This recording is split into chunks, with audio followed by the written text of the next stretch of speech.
Yes, guys, good afternoon. How is everyone? I hope you're all doing well. Big up to everyone. Thank you for joining me yet again on another show.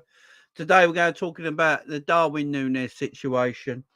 Everything going on with Darwin Nunez right now. It's quite an upsetting thing what's happening with Darwin Nunez right now. So, we're going to talk about it. We're going to talk about player criticism. How far can you take player criticism online that turns into abuse? So we're going to be talking about that as well. Also, we'll be looking back at the Liverpool Tottenham game and why I think the players are pathetic playing well when there's no pressure. Yeah. Guys, we've got a load of chat about it, so make sure you're hitting that like button. Make sure you're hitting the subscribe button. Make sure you're sharing and all that good stuff as well. Now, before we start the show proper, I just need to get this out of the way because it keeps coming up time and time again. So, what people will now notice is that I've taken a lot of mods away from the channel. I've cleaned up the mods a little bit. If you had if you was a mod before, the reason I'm doing that now is because obviously someone in the live chat a week ago on the video, there's something nasty about Scousers, yeah. It's not on. I don't like it. I've told people time and time again, this community will not stand for any kind of hate speech, bullying, anything like that. And you know, obviously, I'm a Southern Liverpool fan. I'm not an actual Scouser. But I have Scousers in the chat who are Liverpool fans. Now, Liverpool fans are all over the world. You don't have to just come from Liverpool to be a Liverpool supporter. We're all over the world. That's why we're a huge club. But obviously, there's Scousers in the chat, and some Scousers got highly offended. And rightly so as well. Rightly so. But again, I need to tell everyone, I had no idea it was happening. Now, this video was last week or something, and I had over 300 people in my chat at the time. Now, when you got over 300 people in your live chat, guys, and I'm looking down the camera looking at you guys right now, yeah? So to look at my chat, I've got to be looking over there. So that's me looking at my chat now, yeah? Big up Edward, big up Minerals, big up Noel, big up Daryl, big up you guys in the chat, yeah? Forever FC. That's me looking at the chat right now. I can see the chat right in front of me, yeah? When I got, big up Tyler, when I got 300 odd people in the live chat sometimes, the live chat is just going go, go, go, go, go, go, go, go, go. It's going, right? People are chatting away in the live chat. So I might have missed something. If I've missed something, I need to be alerted to the point that something's been said. Now, and some people alerted me to the point the other day that, some things have been said in the chat, but I couldn't go back and find it. I'm trying to do a show and I got moderators to take care of it. That's the whole point of some people being a moderator. So I'm going to talk to the people that are mods still. This is what I want for moderators to do. This is what we're going to do from now on. I don't like banning people unless people get well out of line. That's the only reason I ban people. So the people that are still moderators on the channel, this is what I want you to do. Any kind of speech like that, again, I want you to time the person out. That's what I want you to do. I want you to time the person out. So if anyone ever comes on the video again and says anything about Scousers and victims and anything like that, it's a timeout offence. Time them out. If you're following me on Twitter, like some of you do, message me, DM me on Twitter to get my acknowledgement of it, and then let me sort it from there. Okay, let me sort it from there. If the speech carries on after the timeout, if the speech carries on after the timeout, guys, and they come back into the live chat and carry on with their hate, their moderators, you are welcome then to ban that person. Okay? I always like to give someone a chance. So come in, moderators, moderate. That's the whole point of what you got it for. If they are time them out, if you see something you don't like, time them out. Write in the live chat why you timed that person out, the reasons for that timeout. If that person then comes back and continues doing what they were doing before you timed them out and have not learnt their lesson, kick them out. Okay, guys? Okay, guys, big up to everyone. Okay, that's what I want. That's what I want. That's what I want everyone to do from now on, because I can't be doing everything, guys. You know, I'm doing a live show. This is live. So I'm talking to you guys. I'm looking down the camera. I might be reacting to people that are on the panel. We're chatting away, or I'm in full flow and I'm talking about something and it's going on. And if I've missed it, I've missed it. So I need you guys to help me along there. Yeah. Yeah. I need you guys to help me along there. So I appreciate it. Look, I've told the person that did it to apologise. So if they've come into the live chat at any time today, I want them to apologise for what they said, you know. And if they apologise, it's cool. We put it behind us and we move forward. Yeah, and we move forward. It's as simple as that. Daryl, I know Daryl's in the chat. I know you're on Frank's channel all the time. Daryl, can you please tell Frank? Because I think Frank's got a thing that he feels like I saw it and never mentioned it or anything like that. That's not the case. I've had people on Twitter today, although they've taken their tweets back and we spoke and it's all cool. But I've had people on Twitter today saying this is what I've actually said. And this is the problem. When people start talking about it on other channels and stuff like that, people go assume I've said it. I've said it and I've not said it once. Yeah, I can't be helped for people in my chat saying things. Yeah, I don't like it. I've acknowledged it. I've told everyone. I've sorted out my moderators now. People have lost, that person's lost their right to be a moderator on my channel, right? But they can still be in the channel as long as they apologise and we can wipe our mouths and move on. But the problem is, people go on their channels and say things, and then people think I've said it. So I've had people on Twitter today saying I've said these words and I've not. The person I spoke to on Twitter, that's cool now. We've buried the hatchet and there's no problem there going forward. But it's, you know, it still don't help the fact that it was on their Twitter for a while and people could have seen that and gone, that Jamie fella said things about Scousers. I ain't going on his show no more. What a scumbag. When I never said a thing. So, yeah, it's just, yeah. It just needs, if he comes onto the show in the chat, I just want him to apologise. We move on, we wipe our mouths and we move on and we get on with it and we start all over again. Okay, guys, let's just keep it frank, because I'm getting really pissed off. I really am. You know, people take what I say out of context all the time, and this time I didn't even bloody say anything. Thank you, Daryl. I appreciate it. Let him know for me.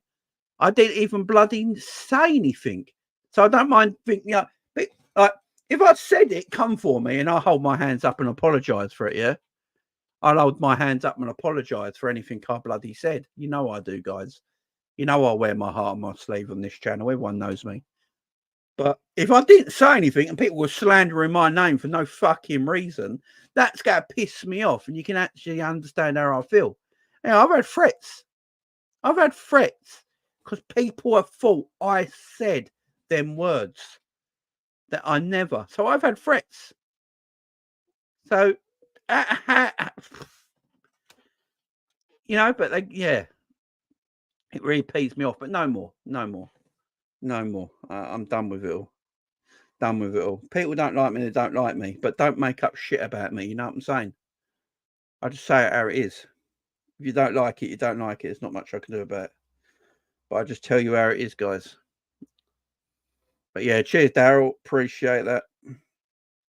Yeah, I don't know if Frank thought I was talking a lot. It's just irritates me, man. Irritates me. Because the problem is, people go on their own channels and talk about what happened on Jamie's channel, and then people think Jamie said it. And Jamie didn't say it. Jamie didn't say it at all. So yeah. It irritates me. I ain't gonna lie. I've sent a link to K-Mac, so we'll get K-Mac on here as well. But yeah. There you go. Big up, Frank. Big up my man Frank in the chat. Yeah, So look, what happened the other day say it one more time. What happened the other day with the person talking about Scousers? I never knew. If I knew it was happening in the chat, I would have put a stop to it there and then. The problem is when you got over 300 people in the live chat and everyone's chatting at the same time, it disappears because I'm not looking and concentrating on the chat at the time, especially when I'm in full flow. Everyone knows what I'm like when I'm in full flow.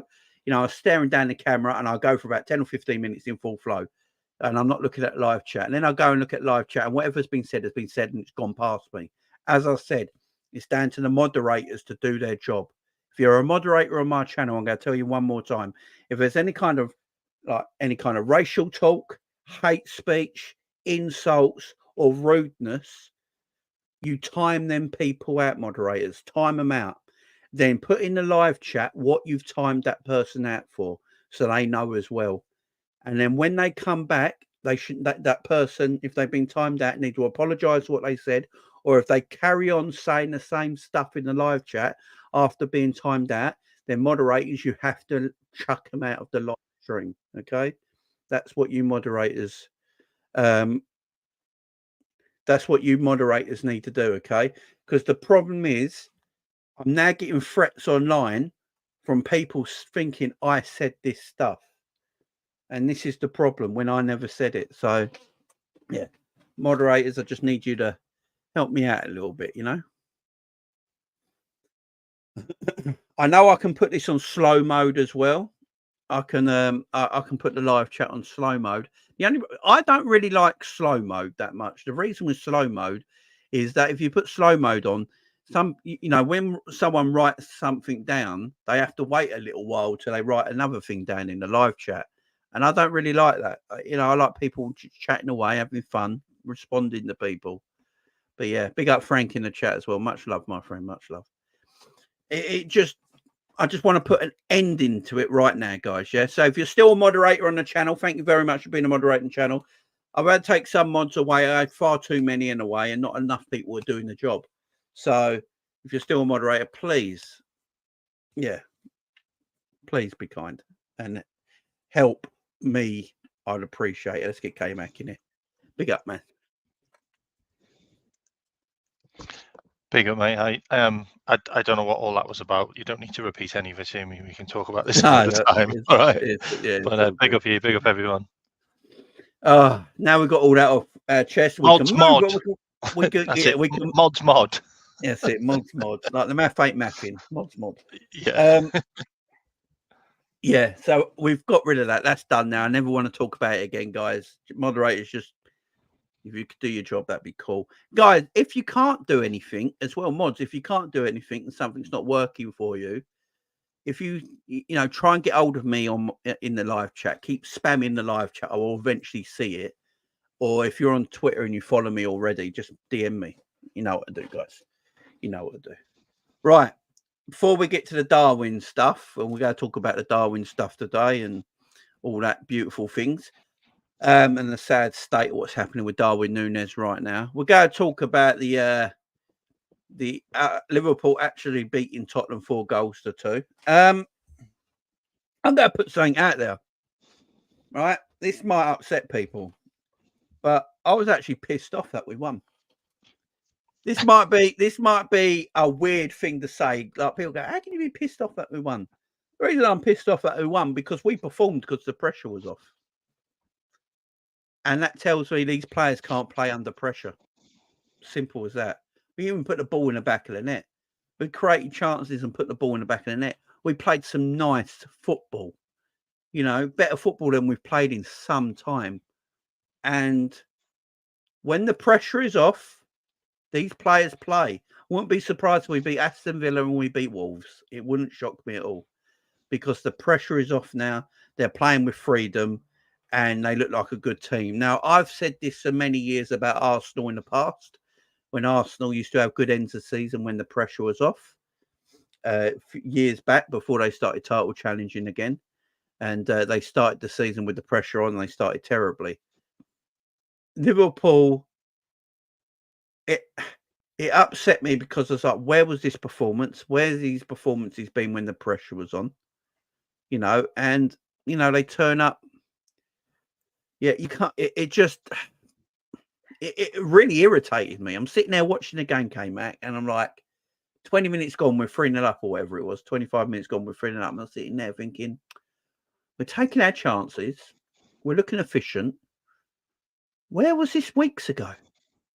Are we doing this now because there's no pressure off? Oh, you know where I'm coming from, came out. I know it sounds a bit like as a dead Liverpool fan thing to say. Maybe people are like, Jamie, you can't be. That's not be depressing, but it's just how I feel. You know, does it make sense?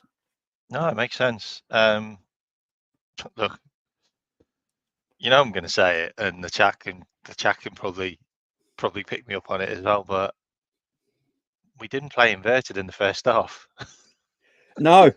Trent played as a right back as well. By the way, he looked great as well. Trent played as a right back and looked an absolute monster. And the guy on their left hand side just got bossed completely out of the game. The Welsh lad, I can't remember his name. He's garbage anyway. But yeah, he just got bossed out of the game. And Trent looked brilliant, and Elliott looked incredible. Gapco was on a mission. Salah, where did that Salah come from? You track him back and everything. It's a different Liverpool. Johnson, Johnson got bossed by Trent. It's I'm sorry, like I'll say it over and over and over again. Inverted has been the reason why we've not been able to get it over the line. It's why we ended up out the top 4 last season, and it's the reason why we didn't win the league this season. Just is. And look where Salah was. Salah was in the box so many times because Salah Trent also had inverting. Salah also had that shot, by the way, which Robbo had to tap in. People seem to forget that. Like, he had 2 really big key moments in that game because he put us 1-0 up, and then he also had the shot which got Robbo the goal, which put us 2-0 up, which was important. Yeah. Because we don't go 2-0 up in any games anymore. Yeah, that Trent, like we've always said, I don't particularly like Trent inverting. I know a lot of people do, and if you're cool with it, you're cool with it. It's just our opinions here, guys. I just don't like Trent inverting. I don't think Trent looks as good when he inverts as a player. I actually thought Trent looked better yesterday as an up and down right back. I just did. Also, when Trent's an up and down right back, Salah's in the box a lot more. You know, he's able to come inside more because Trent's not invading into his area of the pitch because he's staying out wide. And I thought Trent was doing more damage in the wider areas of the pitch than he was coming inside yesterday. I thought he played really well, Trent. And that's the Trent I want to see. You know, I want to see that Trent going up and down the pitch as a right back. I've said it many times this season. The best version of Trent Alexander-Arnold is the correct version of Trent Alexander-Arnold. And the correct version is an up and down right back, not the inverted stuff. Well, the second goal, that was a Trent cross that came over to Robbo, and then Robbo then played it. It looked like he was having a shot, but he actually did pass it to Salah, and then Salah had the shot, and then he came back out. It was a good save, by the way. Everyone was like slating their goalkeeper. That was actually a good save. Yeah. And then Robbo was following in the shot from Salah, which he had a tap in just before half time. That was like really important.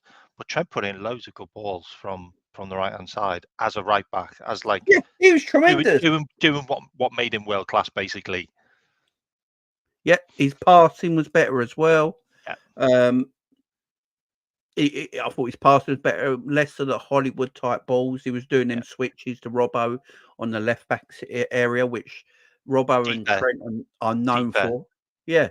Switches from deeper positions and switching to Robbo. That's what Trent used to do all the time. Yeah. And that's what he was known for. You know, that pass, no one else has got that pass in their locker but Trent. No. Maybe Virgil has as well, to be fair. But, you know, and that's what Trent does. And it breaks the press. It breaks the press of the opposition. Quanta did one of them in that game. Did you see him do that little skill where he dribbled past the player and then put that 60-yarder onto Diaz? Like, I love Quanta's Trent. got it as well. He's getting a treble your money contract renewal, by the way. In case anyone doesn't know, Quanta. Oh, Quanta, yeah. I mean, yeah. Quanta's So that's pretty much done. A week, though. I mean, he's Yeah, on I know. £5 It's a pretty week. much Isn't time. he? Kwanzaa, we're going to talk about Kwanzaa in a bit because I've got things to say, man. Yeah. But Trent in that right back area, being an up and down right back, works so much better. When he went inverted in the second half, we looked a bit poorer. So, yeah, I just thought it was good. I know a lot of people were saying it helps that the performance from Tottenham was terrible. I agree, guys, but we got to remember we lost to Crystal Palace at home. We couldn't beat this terrible Man United team 3 times this season. We struggled to beat Man United. We didn't beat this terrible Man United team this season. So I don't think we can just say about Tottenham. I just feel like the pressure was off, so the players were more relaxed. Tottenham were terrible, yeah, that helps. But so at Palace. Losing to Palace 1-0 at home shouldn't happen. Not beating Man United this season shouldn't happen. You know, the pressure was off, so the players were relaxed. You could see it. There was less tension in the players. They were running more freely. Salah looked quick again. You know, everyone looked a bit more free and easy. There was Harvey Elliott, Olays. we're going to talk about, was tremendous. Tremendous. Actually, let's talk. I want to talk about Kwanzaa first because everyone's talking about Kwanzaa in the chat. And let's talk about Gerald Kwanzaa right now. I feel right now, he at this moment in time is a better defender than Ibu Konate. At this moment in time. And I think Klopp feels the same. And that's why he's playing. He's going to make mistakes because he's a young guy. Like Konate's a young guy and he makes mistakes. But I just feel like Kwanzaa makes less mistakes than Konate right now. I think Kwanzaa's better at bringing out the ball as well from defence into midfield. I think his passing is better than Konate's as well. I think it's more crisp. And he just looks an all-round better defender right now. I know we all like Konate, and I know a lot of the Liverpool fan base love Ibu Konate, and I've always said it. I've never been his biggest fan. I think he has too many bozo moments for my liking at times. I just feel like Kwanzaa's been defensively very good this season for a guy that was playing for Bristol Rovers, was it last season? Yeah. So I think you've got to talk more about Konate, that he's losing his spot in his team to a defender that played for Bristol Rovers last season. For me, that tells me more about Konate than it does Kwanzaa. And for me, that's a worry because Konate should not be losing his place in this team to a player that played for Bristol Rovers last season. So for me, I think it's more of an issue with Konate and he needs to sort his shit out. But we've got to praise Kwanzaa at the same time. Kwanzaa has been phenomenal. And I know people will say it's the Van Dijk thing. Anyone can play well against Van Dijk. Of course they can. It's Van bloody Dijk. But at this moment in time, Kwanzaa's playing better next to Van Dijk than Konate is, K-Mac, in my opinion. I totally agree. Just on Kwanzaa, 15 matches for Liverpool this season, 11 started. He's got 88% pass accuracy for us, 80% successful passes. His long ball accuracy is actually 42%, which is ridiculous for a defender, by the way. In defending, 89% tackles won, 62% duels won, 65% aerial duels. That is something he does need to work on. He needs to win more headers. But, you know, every 90 minutes, you've got about 5 recoveries. You know, he's a solid player. Like, he really is. Like, his numbers don't lie. And if you think about a guy that's cost us nothing, literally just come into the first team, for me, he's basically just got us. I mean, personally, I think he's got Joe Gomez sold next season. I think he's pushed Joe Gomez completely out of centre back now, and he probably will get sold. And he also fits a slot system.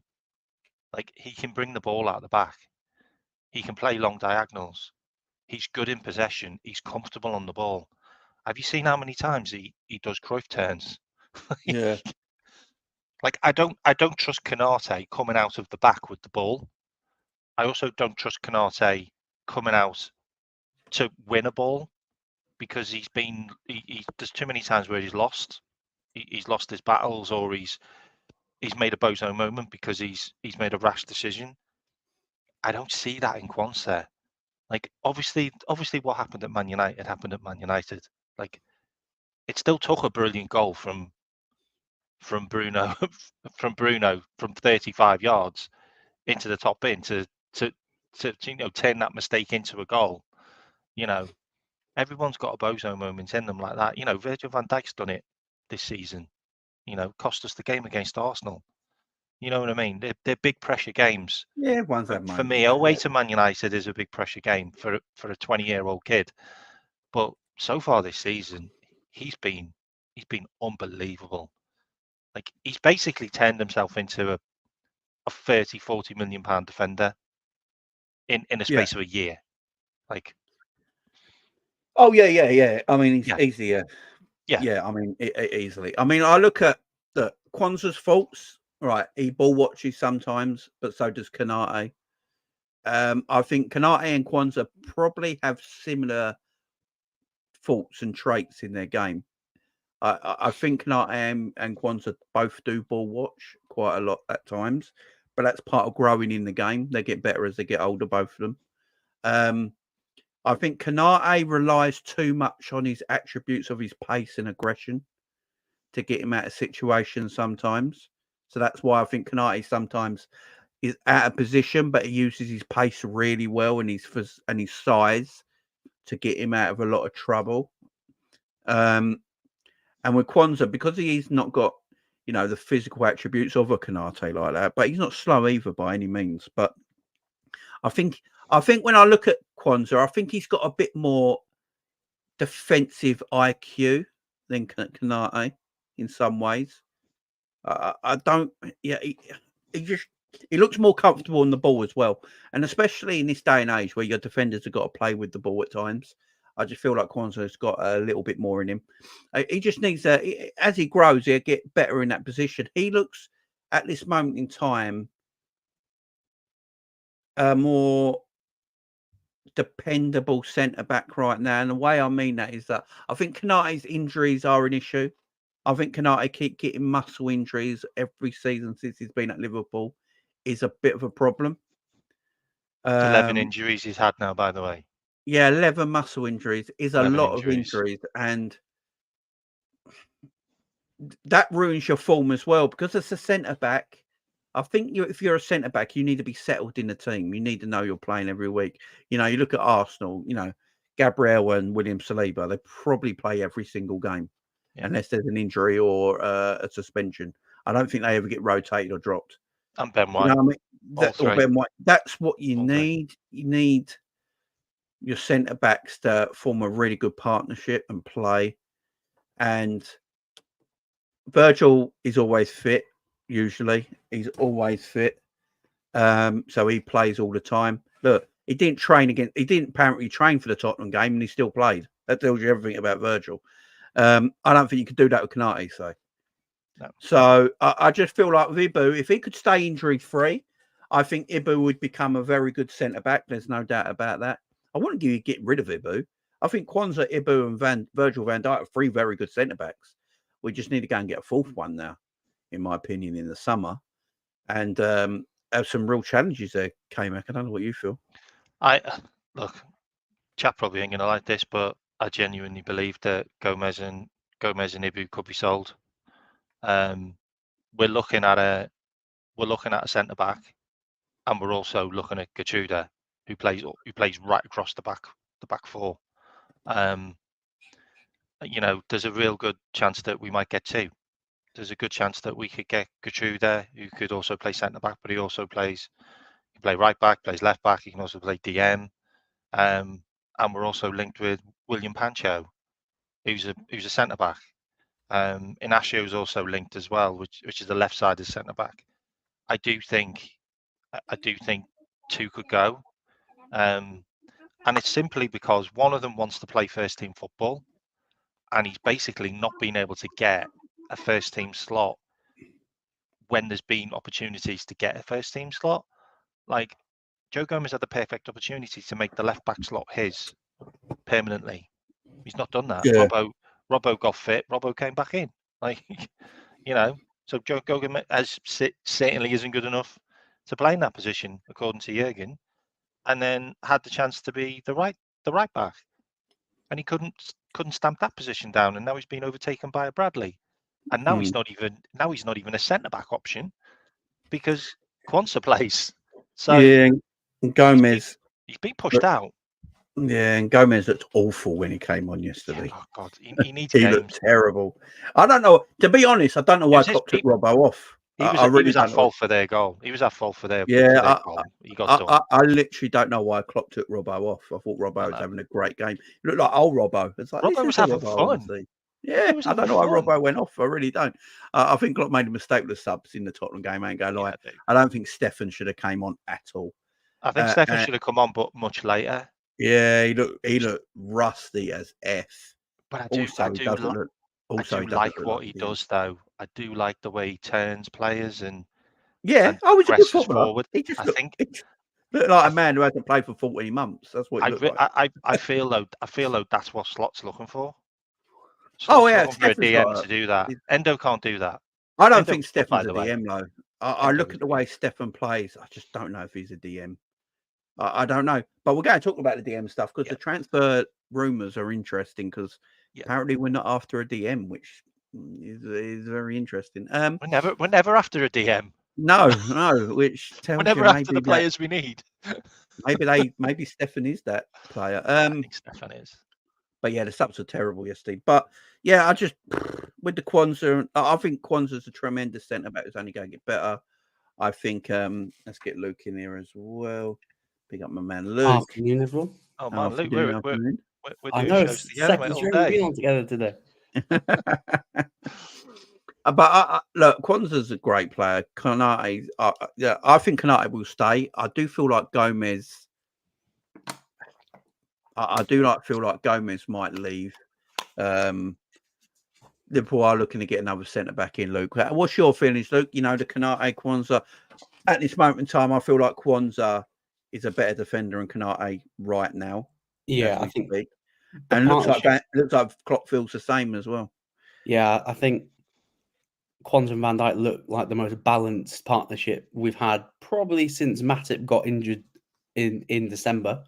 Quansah looks like an England international, someone that should be on the outskirts of probably getting on the plane. Whether or not he'll get on there is a different thing. But I think I agreed with you, K-Mac, or I don't know which one of you said it, that Quansah's emergence has basically got Joe Gomez out the door.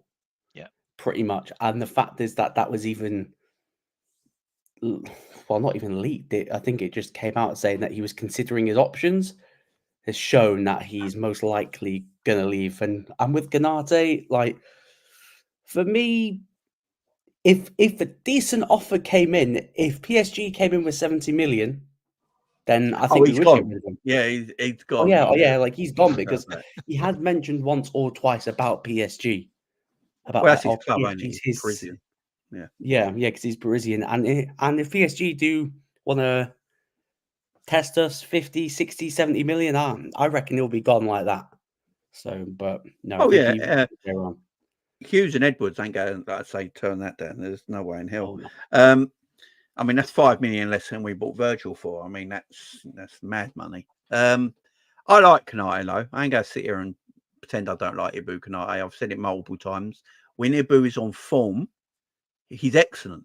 There's no doubt about that. When he's totally on form, injury-free, and doing the job properly, Ibou looks quality. The problem is that he's losing his place to a guy that played for Bristol Rovers last season. Joey Barton was his manager last season. And that is more of an issue for Konate to try and work out. Ibou Konate, I think everyone in the chat would agree, Ibou Konate should not be losing his place to Gerald Quansah. He just shouldn't be. Now, when Konate is injured and Gerald Quansah comes in, we know what Klopp's like. If he's got, Gomez was doing a tremendous job at left back all season. As soon as Robbo was fit, Gomez was gone. Now he does cameo roles. You know, Connor Bradley was doing well at right back. When Trent came back, Connor Bradley's out of the team again. Trent's back in. But it's not the same with Konate. Even if Kwanzaa comes in and plays well, Konate don't always come back into the team, and he leaves Kwanzaa there, which makes you think that there's something wrong with Konate more, because Konate's got to sort himself out. He can't be. He should be sitting there going now to himself, "Why am I losing my spot here? I'm a French international."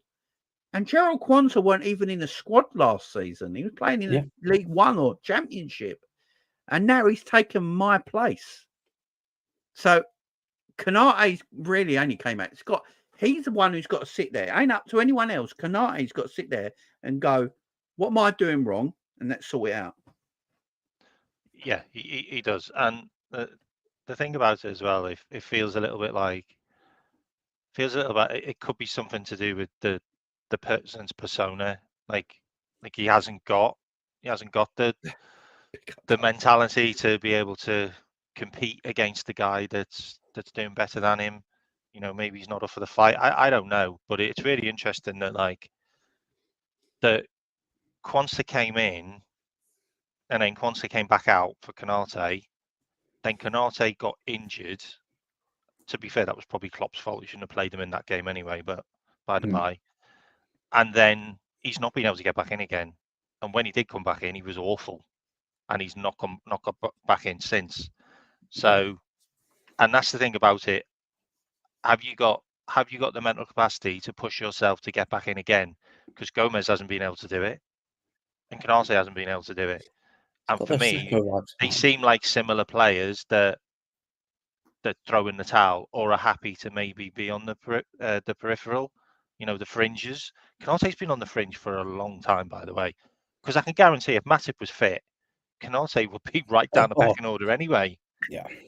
And we need to be having this conversation. Like, we spent 40 million on this guy. We spent 40 million on a guy 3 years ago. Has he got... Matip walks in the team if he's fit. It's as simple as that. So we Matip would be getting a new contract if he didn't get his ACL injury. No, but you know what I mean? But that's what I'm trying to say. If you've not been able to push yourself ahead of that guy that you were clearly signed to replace, and this guy's got older and injured more, and he still gets in as soon as he's fit back in the team in front of you, then are you good enough? I mean, are you good enough? I know a lot of people in the chat are talking about that he plays in the French national team and he played at the World Cup. He barely starts. So does Upamecano.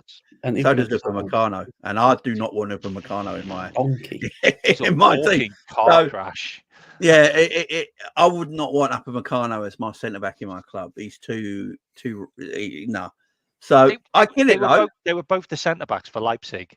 And look, I think how did that even work? Yeah. I think Konate's a good player. I really do. I want to keep Konate at the football club. My whole thing is that he's lost his place to Kwanzaa, which I don't know if he's lost it because he might play, like Konate might play the next game. You know, Klopp does rotate him a lot. But the fact, and that's another thing, Klopp rotates the centre backs. He doesn't rotate Virgil. Virgil plays. Yeah. Virgil didn't train before Tottenham and he still played. No, which, so he by the way, so Jamie, he doesn't trust Konate to start. Well, that's what I'm trying to say. That means it's in place of Virgil. That means it's an issue. But do you know who he does trust? Who Klopp does trust? Joel Matip. And that's why Joel Matip plays. Joel Matip is still our second best defender. There's no doubt about that. Virgil and Joel Matip are Liverpool's best partnership. And then Konate couldn't break the Matip thing. Even when Matip got injured, he came back in after Konate. Plus, we got Sepp coming back in. I know this is controversial, but I actually think Matip's probably our best defender. I actually think he probably is. I think he has been for a long, long time. Matip had a bit of a wobble, but just that's the thing about Matip. Like, he can be out for like weeks and weeks, and then he comes back in, and it's just he's never been anywhere. Like, we haven't got any players that can do that really. They can be out for a long time and then come back in and just hit the ground running and just be good again. When's Konate's contract due? Is it 26? I think it's July. And it's this July. I think July What? 26th. it runs out this July. He's got time. Yeah, yeah. So he's only got 2 years left. He either needs to re-sign or he needs to be moved on. They're not going to resign. Sorry, I thought you meant Matip. Sorry, I thought No, you said, no. That's why I said July. Canate. Sorry. If it's 2026, he either needs to re-sign or he needs to be sold. Yeah, Canate. They're not going to do a Canate contract before they've done Kwanzaa, in my opinion, and Virgil. You know, they're not. Look, we don't even know if Matip's leaving yet. Big Up Norman says that I agree. Canate has been poor over. Does everyone agree? He does not help. It does not help when he tries to cover Trent space at right back when Trent goes forward. Also, I don't think Canate should come to the halfway line. Norman, I agree with all that. I really do. My problem is we don't have this worry when Kwanzaa plays there.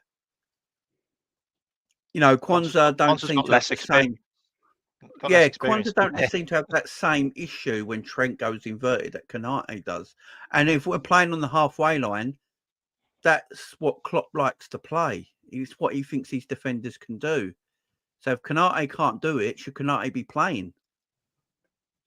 You know, that's another thing. This is what I'm saying. I don't think any of us. I've always said it. If you put Canate in Arsenal's back four, in my opinion, I think Canate will look fantastic because of the way Arsenal defend. He won't be exposed. He will look great. I think in the way we play as a team, our centre-backs are more exposed than any other centre-backs in the Premier League by a country mile. Probably apart from Sheffield United's, obviously. But our centre-backs are completely isolated and exposed a lot of the time. And I feel like Kwanzaa looks better than Canate in them areas of the pitch. I think Canate is a great player, but I don't think the way we play suits him. That's why he looked better in Europe than he did in the Premier League. So in the Champions League campaign that he was very good in, he didn't play Do you remember? He didn't play Premier League games. Matip played, but in Champions League, Canate played with Virgil, and Canate looks fantastic in Europe because it's a different way of playing. There's less, you know, there's more time in the ball, more space. It's not as end to end like the Premier League is. You don't get caught out of position as much. So I think in the European games, Canate looks great. Premier League games, I do feel like he struggles a little bit personally, guys. I don't know how you feel about that, but both of you. Yeah, I think next season is going to be a big one for him because I'll be so interested to see if we're defensively, structurally as a defense, are not as exposed to see how he does then. Or are we still going to be on the halfway line and you've got to be a 1v1 specialist? So it'd be very, very interesting to see how he does because for me, he's got a lot that he needs to prove next season. So I don't think he's going to be an automatic starter because we've got Sep's going to get a chance in pre-season. Whether or not he'll do much is the next thing. So he's going to have more competition for his place. So he needs to step it up really and be because he's probably going to be the second most experienced centre back at the club. So he needs to step up. No, most definitely. I mean, I'm gonna say it right now, and you can clip it. Okay. Go on, I think Sepp overtakes him. I think Sepp comes in. I think Sepp comes in as a pre-season. Sepp comes in as a pre-season, and I think Sepp overtakes him. And I think him and Gomez and Canate will be sold. Said it now. The thing is, I think with Sepp, if he doesn't get a good run in pre-season, I think he will be sold. Because he literally said like he doesn't want to go out on loan. If he's not can be part of the plans and he wants to go. Pretty much. I've watched a few of Sepp van der Berg's games and he's actually quite, Sepp van der Berg is, you wouldn't think he's quick by looking at him, but he covers ground quite well. Remember when we bought him, he was like dubbed Baby Van Dijk. Got that weird nickname, didn't he?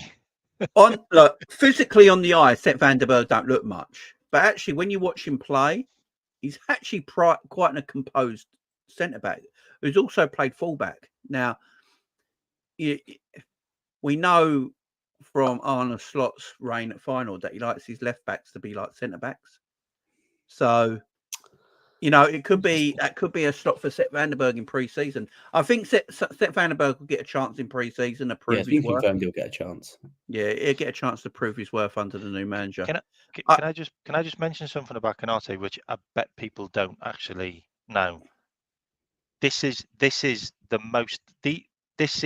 is the most Canate's ever played at Liverpool in a season. And he's Did still you know not that? got, and he's still not got a first team place. This is the most. He's played 37 games. He's never played Yeah. 37 And- games for Liverpool. He's played 37 this season, 24 last year, by the way, and 29 the season before. Yeah, that's a worry. There's no That's doubt insane. about That's that. insane. His injuries are a worry. I don't think even the biggest Canate fans could say that his injuries aren't a worry. Oh, look, I would not. I'm going to tell everyone in the chat right now. Me personally, on my channel, I would not sell Canate. I would keep him because you need a squad. Yeah, that's my personal opinion. I would not sell him unless you got a stupid offer. If like PSG came in with a Minimum rumored 70 million, 75 million, I think that's too hard to turn down. You know, because that's what you bought Virgil for. So that'd be too hard to turn down. But you know, unless you got a stupid offer like that coming. But for me, he stays. I think there's other defenders who probably need to go before Ibu. But yeah, I just need Ibu to look at himself in the mirror and go, why am I losing my spot to Gerald Kwanzaa? Why is Gerald Kwanzaa? And when Kwanzaa plays, like right now, guy, everyone in the chat, everyone in the chat right now, would you? I'll go. There's 362 people here. Let me know in the chat? Would you drop Gerald Kwanzaa for Canate right now? Yes or no? Would you drop Kwanzaa right now for Canate? Yes or no? Because what has Kwanzaa done to be dropped? What's he done wrong to be dropped? It's a mad one. It's a mad one. Look, guys, in the comments, we can have a discussion about players. I know like some people really like a player. That's cool. We're allowed to criticize and talk about a player and the way they're playing without no one's insulting a player or having to go at Canate. We just feel like right now, is he really doing enough at Liverpool? Is he really doing enough? Because in my opinion, when Arne Slot comes in next season, we need a back two that stays our back two and stop rotating. Yeah. You can't. We need a defense. That shows you how good Virgil is. How many centre backs play with a different partner every week and still performs? Could John Terry play with a different partner every week and still perform? He needs. That's it. Just shows how good Virgil is, in my opinion. But I think Canate is a good player, and there's a player in there. We just, at this moment in time, I think Canate just needs to have a look in the mirror at himself and go, why am I personally losing my spot to a geezer that was in a relegation battle with Bristol Rovers last year? And that's more about Canate than it is about anyone else at this moment in time. Harvey, before we get to the Darwin Nunez stuff, guys, we will talk about Darwin Nunez. I just want to, I'm going to dedicate a whole last hour or 45 minutes to Darwin Nunez talk. I just want to talk about the game yesterday. Harvey Elliott, man. Harvey Elliott, again, Luke, having a great game. I see a lot of people always talking about what does Harvey Elliott do. Well, he's for me. That's what he does. For me, Harvey Elliott is quite a cultured footballer, in my opinion. He reminds me of a Spanish type of midfielder from like 20 years ago. Do you know what I mean? That used to play for Valencia or something like that. He reminds me of that kind of player. I always think we play better when he plays as well. I think Harvey brings us an energy that hardly anyone else in our midfield has got. I think he keeps the ball really well. I think he passes the ball really well. I think he makes really good runs. He's good at pressing. And he's got a good shot on him as well. He's got some bangers in the ball. I think Harvey Elliott's a good player, and I think we all forget, Luke, how old Harvey Elliott is as well, don't we? Yeah, I think he had an excellent game yesterday. Obviously, there's been some occasions this season when he's not started well. He's come off the bench well, but he's not started well. I think him in the 10 next season under Slot, it's going to be better for him because he's not a winger. And when he plays in the 8, we go, is he strong enough to play there? Is he quick enough to play there? But as you saw against Spurs, I thought he did really, really, really, really well yesterday. I thought he did really, really well and scored an absolute banger of a goal. And he showed up as few of Spurs' midfielders yesterday. Yeah. Yeah, I'm with you, man. Andre says yes, better when we don't invert, as he needs to play centrally. When he's a winger, he's poor. I agree. I've said this for a while now. I think Harvey Elliott, his best position is the right side of a midfield three. I do think that's his best position. But he doesn't look great when Trent inverts because it pushes Elliott into wider areas of the pitch where he hasn't got the pace to play. No one I think he's very good in that midfield, in the middle of that midfield. With Trent playing the way he played yesterday, much better came out, wasn't it? Yeah, much better. Elliott's going to be a great. Hold on. Yeah, that scared me, mate. Never mind you. Elliott's going to be a great squad player. I like Elliott's fire as well. Like he gets stuck in and he controls the game now. He always wants the ball. He's always a willing runner.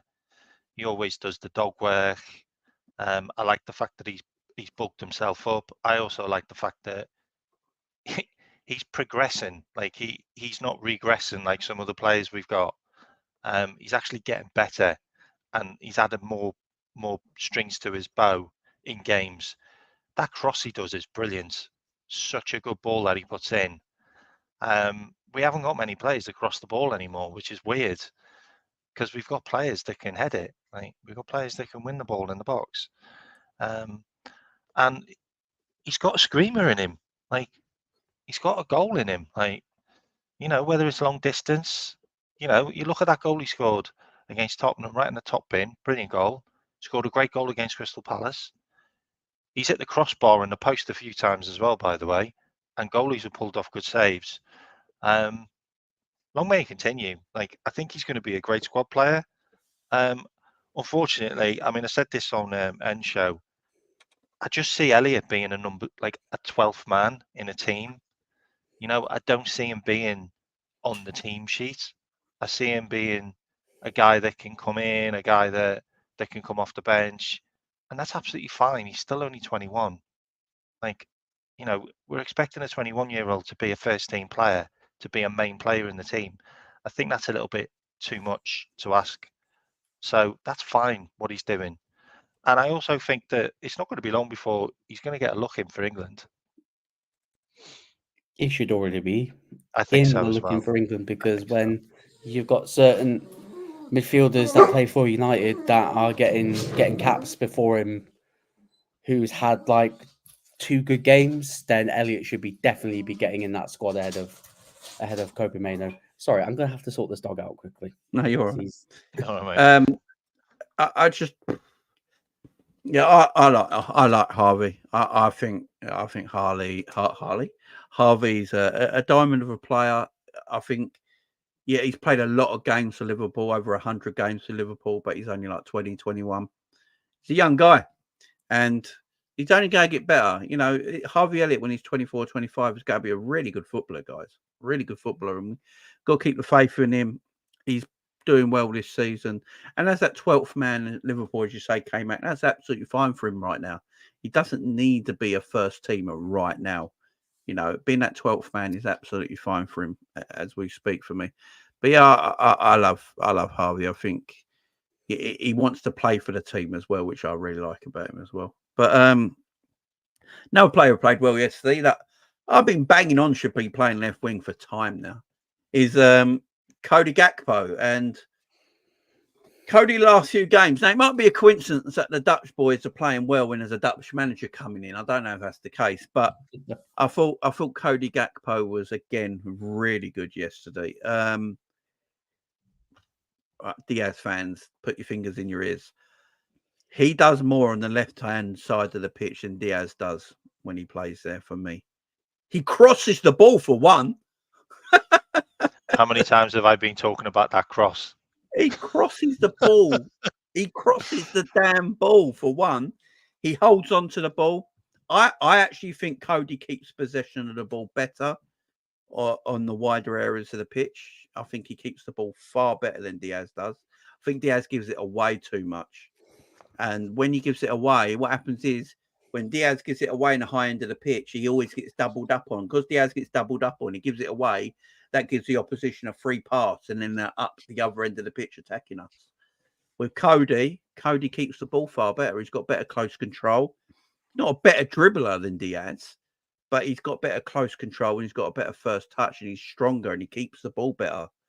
You know, I personally, I rate Cody Gakpo. I just feel like he's been done bad this season because he plays in every position but the position he should do, and when he plays there, he looks far better of a footballer. Yeah, I thought Gakpo was again very good yesterday, as he has been the last few weeks.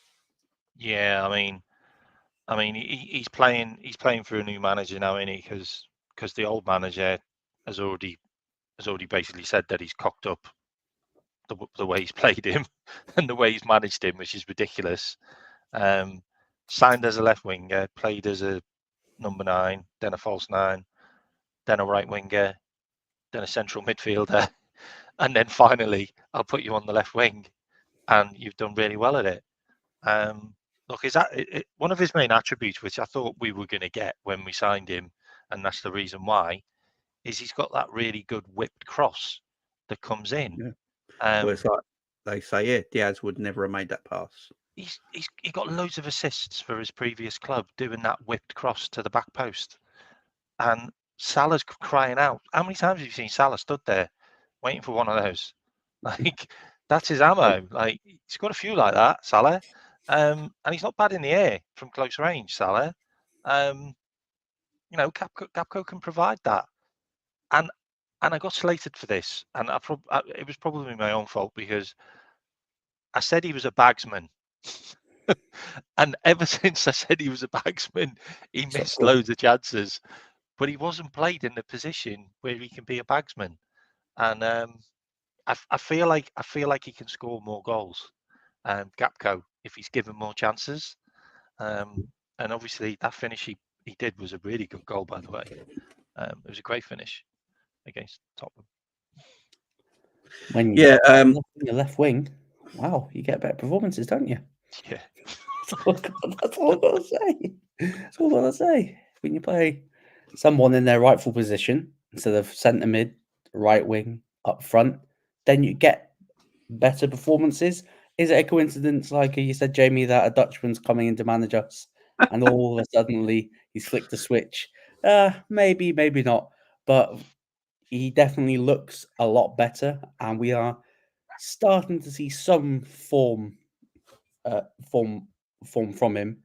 For me, if Slot does play the 4-2-3-1, then he's the starting left winger.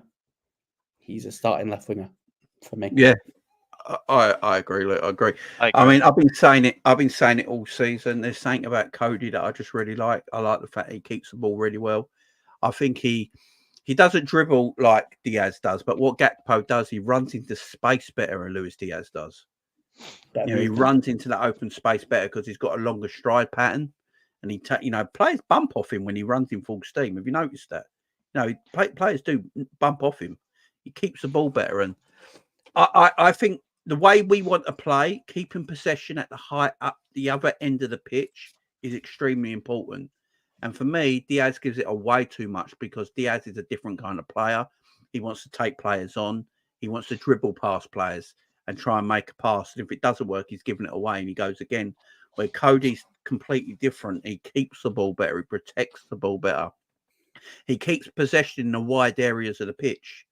He can hold it and wait for Robbo to come and play with Robbo on the left-hand side, get it back, cut inside like he did, find that ball for Mo Salah. He can only do that because he keeps possession so well. Luis Diaz wouldn't be able to do that because he doesn't keep the possession like Gakpo does. And that's not saying I hate Diaz. It's just saying they're totally different kinds of players. But for me, Cody gives us more. He crosses the ball for one. He also is very good at arriving late in the box to score goals. I thought he's interchanging with Luis Diaz yesterday is very good. One time Diaz is on the left and Gakpo's through the middle. Then Gakpo's on the left and Diaz is through the middle. I like that interchanging. You know, Gakpo and Jota do that as well when they play. You know, they have they have that same interchanging. I thought it was really good. But yeah, Cody, again, he's been really good for us. And I've been banging on about this for ages. Cody Gakpo's got 15 goals in all competitions, by the way. Can I give you some numbers on him this season? Because they kind of stack up as well. So he's played 33 matches, but he's only started 15. So he's been a sub a lot. Yeah. He scored 7 goals and 5 assists in the Premier League, by the way. All his goals are in the centre of the goal, by the way. Like literally in the penalty area, the penalty spot bit, like right down the middle. I think what's interesting is he's only had 59 shots, 22 goals. So he's kind of like Jota, like 50-50. I also think what's interesting about him as well is he's tried 29 successful dribbles with 64%, and he's touched the ball 100 times in the opposition box, which isn't a huge amount, by the way. But something which I didn't realise is he actually wins a lot of his tackles. He's got 70% of his tackles won. Yeah, so he does a little bit of the dog work as well. 12 interceptions, 16 blocks, 71 recoveries. And he also wins possession in the final third as well, 20 times this season. You know, at the end of the day, like, he's quite a solid player, just probably needs to play more. He's only played half the games that this season. Half of them are off the bench. And if you're looking at the games off the bench, he's probably coming on for like, what, 25, 30 minutes tops? Yeah. I think Cody, Luke, as K-Max said there, it's mad that he hasn't started more games this season, don't you think? Because when he does play and he gets in a bit of form, you see how good he actually is. He's a momentum player because you know that some players can be out for ages, drop them in the game, and then it's like that they've never left. But some players like Gakpo, you know, been out injured for a bit or been out of favour, and then when they play the first time, they're just a bit rusty, just need rhythm, and he looks a lot better now. He's in his natural position. He's had a few games in a row. He has been the only forward that actually looks like he's going to get close to scoring.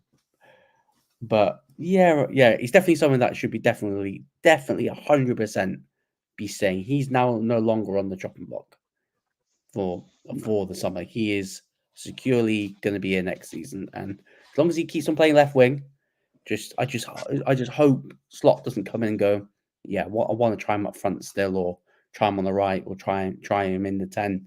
Just keep him left wing, and hopefully we'll get the PSV version of him. Yeah, I think what's interesting with that as well, I've got to go in a minute, sorry guys, is Slot's bringing the Holland assistant manager with him. And where does he play for Holland? Plays on the left. Yeah. Can I just give you Diaz as well before I go, because this will make you laugh. Diaz, 35 matches this year, 30 started, 8 goals, 5 assists. Well, is that Premier League? Yeah, Gakpo's done half, and the same. Well, that tells you everything you need to know. I think with Luis Diaz's work rate is what steps him up. I think his work rate is, ridiculous. So I'll give him credit for that. But are you off? Did you tackles exactly the same, by the way.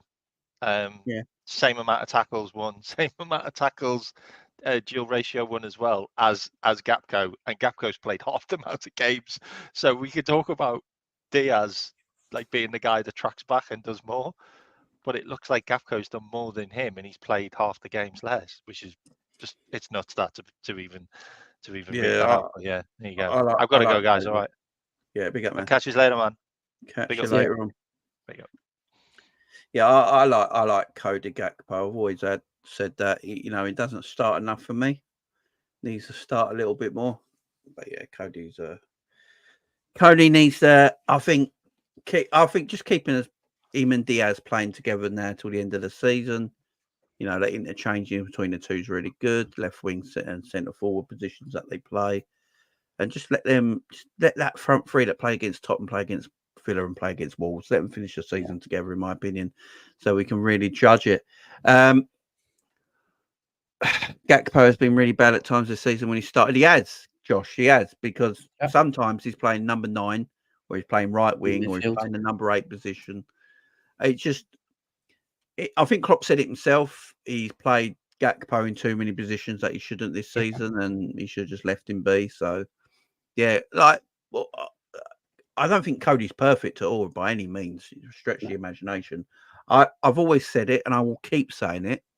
I don't think Luis Diaz was playing well enough as a left winger this season for Cody Gakpo not to get some games in that position, in my opinion. Yes, Diaz looked better on the right in periods. He looked better on the right wing at periods. Yeah, he did. He did. Oh, my kid's just turned his tablet on. Right, he did down there, little shit.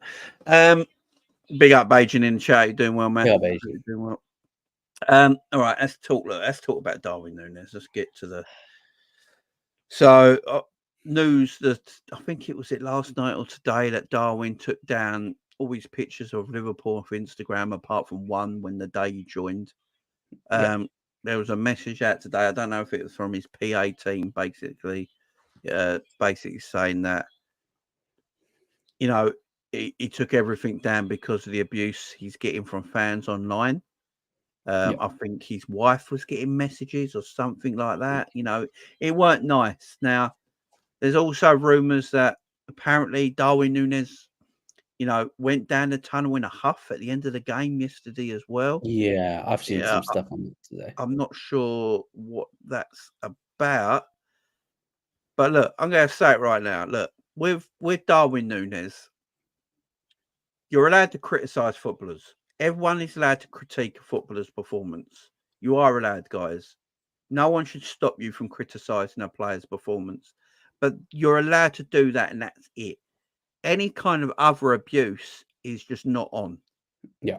Now, if you think Darwin, you're criticising why is Darwin offside, what Darwin's finishing and stuff like that, that is criticism you're allowed to have.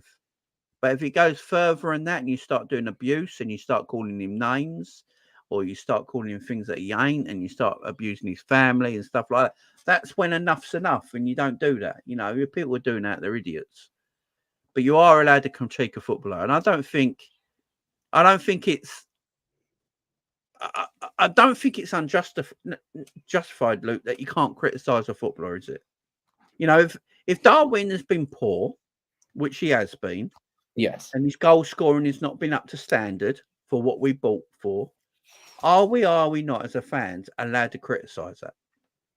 We are allowed to criticise, but there's criticism and then there's personal abuse to him. Yeah, and that's different. Yeah, exactly. But we are allowed to criticise him because, let's be honest, since he signed for big money, big expectations, comes in, you'll go, it's Nunez versus Haaland. Start off with the Community Shield. Hey, look, Haaland fluffed his lines. Nunez bagged. So we've already put the pressure on him because he's coming in. He's Mane's replacement. Comes in big pressure. We've added more pressure on him. And then he had a pretty meaty first season. And let's be honest, he hasn't really been much better this season. 20 Premier League goals in 2 seasons. 20 Premier League goals in 2 seasons. In about 60-odd games. Haaland, 68 Premier League games, 61 goals. Mm. And for me personally, he is not good enough. He is not good enough. However, if he does stay, then I'm not going to give him abuse. I'm not going to say F him like that. I'm going to back him. But my word, he needs to go away this summer. He needs to get a sports psychologist because the stuff I see of him, like not in training, like, do you know when like the Liverpool players do stuff for like the sponsors and stuff like that? He is 100 miles an hour. And you can see that when he's on the pitch. he needs to calm down, slow it down. Because when he strikes the ball, it's like we head down 99 shot power, and then wherever it goes, that's why most of his shots hit the keeper. There's no finesse. And then in the rare times, and we know that he does have finesse, because he did against Newcastle, did against Sparta. Was it Sparta Prague away? Scored 2 great goals. It's not been consistent enough. It just hasn't been consistent enough. And I don't know whether or not he. I don't know whether or not it was. I don't think. I don't know if he's going to be here next season.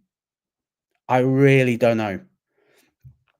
And I do think it is kind of, as well as the fan stuff as well, it's also not a good look when it gets leaked by Paul Joyce that said that Klopp wanted Nunez, but the club didn't really want him. They wanted Nkunku.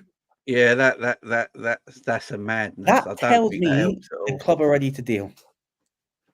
Yeah, that's The club are ready to get rid of him. If someone comes with a decent offer, then he will go. The fan stuff, that's a whole nother thing. But the fact that, like, Paul Joyce, basically, when he speaks, you listen, says that, yeah, club wanted Nkunku. The club don't rate him. The club are probably most likely going to ship him. yeah, I mean that thing that Paul Joyce put out it doesn't help the situation, does it? No. Big Albert the super chat says, Jamie, why hasn't he reported threats to the police? I mean, that's a good point. Maybe he just wants to keep it in house, doesn't want to involve them. But if the threats are getting bad, he should really, My thing is though, right? Is it Liverpool fans, right? Is it actually Liverpool fans that are the threatening, abusive ones right now? Because we've seen a lot of stuff about Darwin Nunez online from rival fans with some horrible things and pictures and videos they make up and stuff like that. Is it Liverpool fans or is it rivals? And I'm not sure. I know Liverpool fans have been. I know Liverpool fans have been critical of Darwin, and everyone's allowed to be critical. I've been critical of Darwin on my platform. You're allowed to be critical of a player if they're not performing to the level you think they should be performing at. There's nothing wrong with that. And it's not Darwin is the only case here. There's plenty of players in our team that we've come for where we don't think they're performing well enough. Look, I don't think Darwin did himself any favours with his cameo yesterday against Spurs. I thought it was awful when he came on. And the Terrible. difference is, right, because when he first joined, and for most of the part of this season, when he missed, the guy go Nunez to hype him up. There was a different feel yesterday when he missed. It was the moans and it's the groans in the stadium. And then when that is happening, because we know online, I think didn't Gino Wijnaldum, I think I saw something from Gino Wijnaldum ages ago. I'll just read it out quickly. Fans in the stadium and fans on social media are two different kinds. The fans in the stadium always supported me. On social media, if we lost, I was the one that got the blame. That was when Wijnaldum left. And I think the most telling thing is the fans in the stadium, they weren't shouting Nunez when he missed. When all he needed was a bit of composure. Yeah, the Darwin chants. And that's a worry. And that's a big Darwin worry. chants have got quieter. Yeah, there's no doubt about it. The Darwin chants have got a little bit quieter. Now, Albert, another super says Darwin won't get better. Let's cut our losses now. I mean, I like Darwin Nunez. I do like Darwin Nunez, the person. I ain't gonna lie. I think Darwin, the person, is always gone out there and, gone on the pitch and got on with his game no matter what's coming his way. So I'm always going to respect Darwin, the person. I really am. But if Darwin, the other problem I've got is that if Darwin can't accept criticism, this is another issue. It's so hard to go into because Darwin is feeling down and depressed at the moment, and he's taking pictures offline, and he doesn't feel like he's part of the club right now, maybe with the fans. So we've got to be careful how we walk on this. But you got to look at Darwin as well. Can Darwin accept criticism? Is the criticism starting to get him down? Look, I know from a point of view that, things can get you down sometimes. Social media is a horrible place to be. I personally don't think footballers should be on social media. That's my point of view. I know they have to be controlled by because other people. it's We know controlled by their agents and their PR teams and all that sort of stuff. But I just don't think footballers should be on social media at all. I don't really want to hear from a footballer. I don't want to watch a footballer's life. Why do I need to see videos of their 10-bedroom mansion and feel jealous being in the council house? You know what? I really don't need to see it. I don't need to see their lives behind the pitch. All I want to see from footballers is perform on the pitch with the money that you're getting paid. I don't want to see you in casinos and your 10-bedroom house that you're getting paid 800 grand a week for and things like that. I don't care about it all. I really don't care. Footballers should not be on social media. They shouldn't be. They should be paid to do a job and get on with that job. Yeah. I don't see everyone working for British Gas putting their social medias out there. You know what I'm saying? They're getting paid to do a job, get paid to do it. Same with football. I don't think they should be on there. And that's just Liverpool footballers. That's any footballer. Because unfortunately, social media is a cesspit. It's a horrible place. It was right out my mouth. I was literally thinking about that. Social media is a cesspit. It's a horrible place to be. And I just, some people can take criticism and some people can't. Yeah. And the problem with social media, when you're getting criticism after criticism after criticism, and unfortunately for Darwin right now, all we've seen on social media is constant criticism. And at the end of the day, if you can take it or you can't take it, at the end of the day, that's going to have an effect on your mentality, on you mentally. It just is. You're mentally going to suffer from it. It's pundits. Yeah, and if Darwin's going on his phone looking at Instagram and Twitter, and his wife is looking at Instagram and Twitter, and all they're seeing is criticism and abuse, that's going to really eventually knock you for two. It really is. And this is why, in my opinion, no footballer should be on social media. Because unfortunately, you can't get rid of wrong uns. No one polices social media. Social media is not policed at all. No one gets... anyone can make up an account today in 5 minutes, go on social media and write whatever they want with no one telling them off for it. Footballers don't need to be in that space. They just do not need to be in that space, in my opinion. Well, I don't know what you feel, Luke. I completely agree. Like, footballers should not be on social media.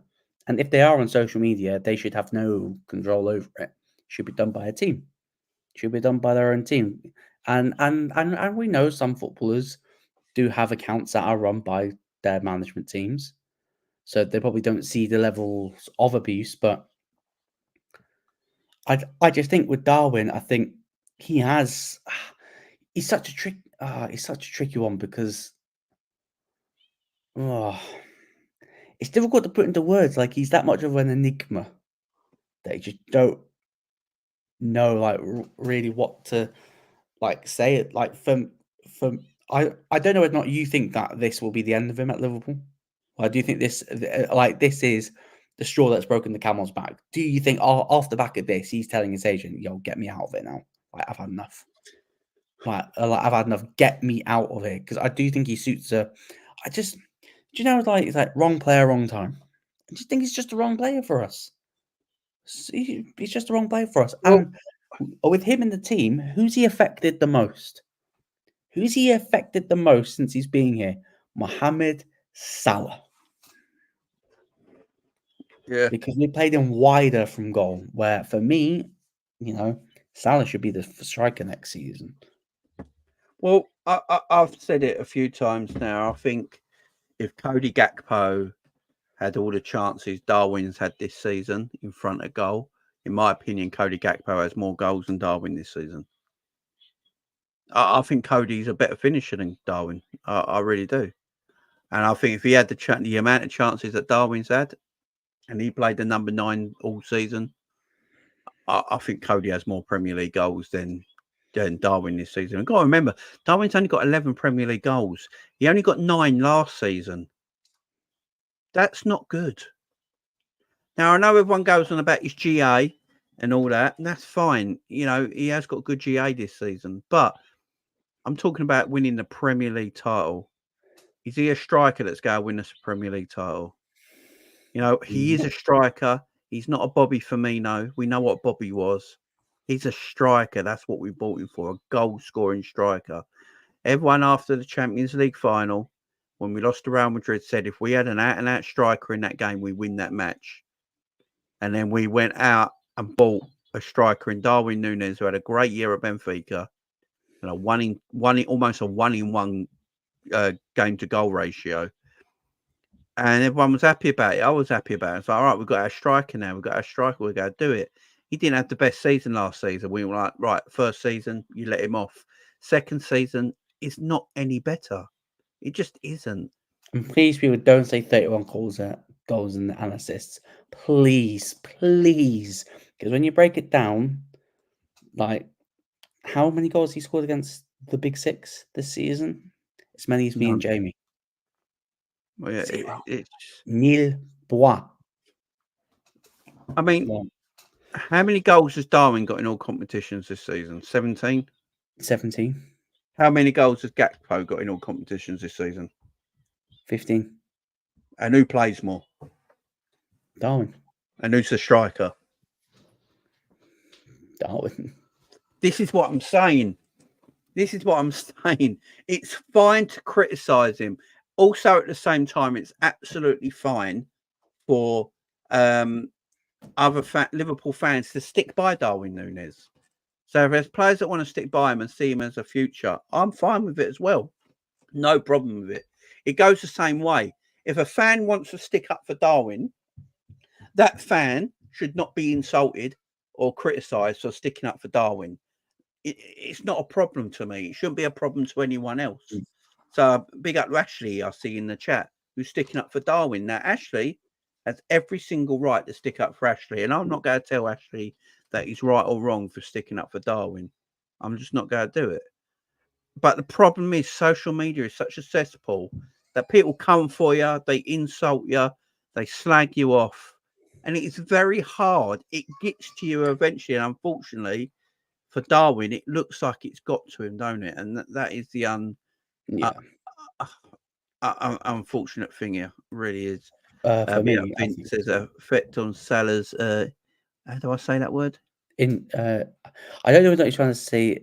Insolence or influence. Nunez can blow in his top. Says Vince. Big up to you, man.